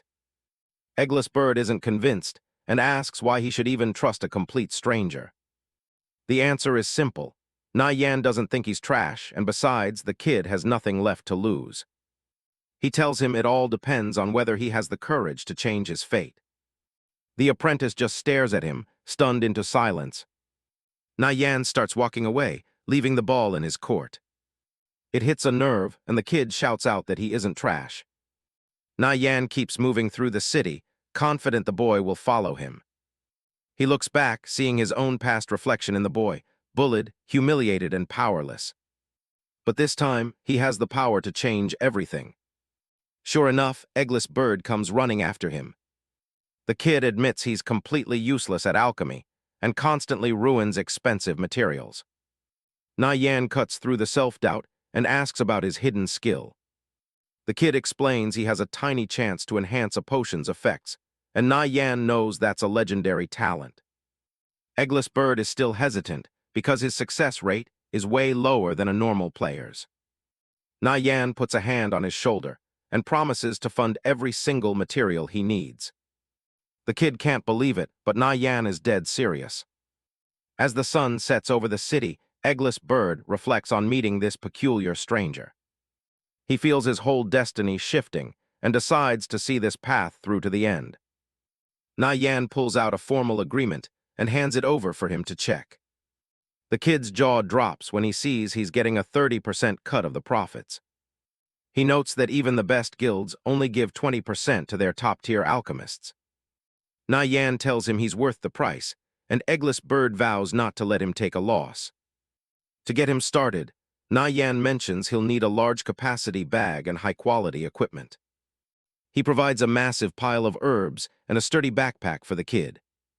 Eggless Bird is overwhelmed with gratitude and thanks him profusely. Nie Yan tells him to skip the mushy stuff. He's just looking for them to make a fortune together. The boy heads off with a wave, eager to start brewing immediately. Nie Yan watches him go, determined to turn him into a grandmaster. He's tired of being stepped on and knows building his own team is the only way out. With the recruitment finished, it's time for him to handle his next task. He arrives at the eerie ruins of the ancient city of Sagat, hunting for a legendary thief artifact. Sagat's shadow, a legendary pair of boots. They were split into 3 fragments and scattered across the empire, only to be restored when all 3 are gathered. Nie Yan steps into the Natlan marshes. He remembers that in his past life, these fragments were snatched up early, but this time they belong solely to him. He moves through the murky swamp water. Suddenly, a level 6 swamp giant lizard lunges out of the depths. Nie Yan dodges the initial strike with ease. He draws his daggers, ready to counterattack. A vital strike connects, dealing heavy damage to the beast. He follows up with a series of quick, precise slashes. The lizard collapses into the swamp under his relentless assault. Nie Yan notes that thanks to his new gear, taking down higher-level mobs like this isn't even a challenge anymore. As he heads deeper, the fog thickens, and he reminds himself to watch out for both monsters and players. This zone is famous for its drops, specifically the Priest's Resurrection skill book, making it a hotspot for experts. A strange haze starts to affect him as he moves through the swamp trees. He starts feeling dizzy and notices his health bar is ticking down steadily. He's been poisoned. Something is lurking right behind him. It's a level 7 sub-elite basilisk. He uses swift retreat to create some distance immediately. The massive serpent towers over him, ready to strike again. He knows the swamp terrain gives the monster a huge advantage he can't overcome in a straight fight. The basilisk lets out a hiss, its tongue flicking as it prepares to lunge. It snaps at the air where Nie Yan was just standing. Not far away, a party of high-level players is clearing out the area. Their leader, Eternal Sin of Light and Dark, wonders where his scout has disappeared to. Xuali, the Holy Mage, notes that the monsters in this section are already being thinned out. Eternal Sin agrees they'll need to push deeper into the marshes soon if they want more experience. Just then, Candy the Thief returns, leading a pack of swamp monsters right to them. Eternal Sin tells Xuali to get her magic ready for a big clear. Xuali channels her mana as the monsters close in on the group. Eternal Sin dives into the middle of the pack with a whirlwind slash. A roaring thunder burst from Xuali lights up the area, melting the monster's health bars. Candy jumps back in to finish off the stragglers with a quick blade. She finds the whole process incredibly boring now that the monsters are gone. Eternal Sin tells the group to take a break and recover before they move to a new grinding spot. Nie Yan watches them from a distance, gauging their strength by their high-end gear. Eternal Sin spots him and figures a solo thief here must be pretty skilled. Candy licks her lips, seeing the stranger as nothing more than fresh entertainment. She decides to claim him as her own prey. Nie Yan immediately senses their killing intent directed right at him. Eternal Sin doesn't waste any time and charges at him with a murderous look in his eyes. Nie Yan doesn't panic, instead he cracks a smile. If they want to fight, he'll just redirect the basilisk's aggression straight into their party. A sharp, menacing hiss suddenly rings out through the fog, causing the hulking berserker, Eternal Sin of Light and Dark, to freeze in his tracks. His confusion quickly turns to alarm as the massive level 7 sub-elite basilisk lunges forward, its jaws wide and eyes burning with predatory rage.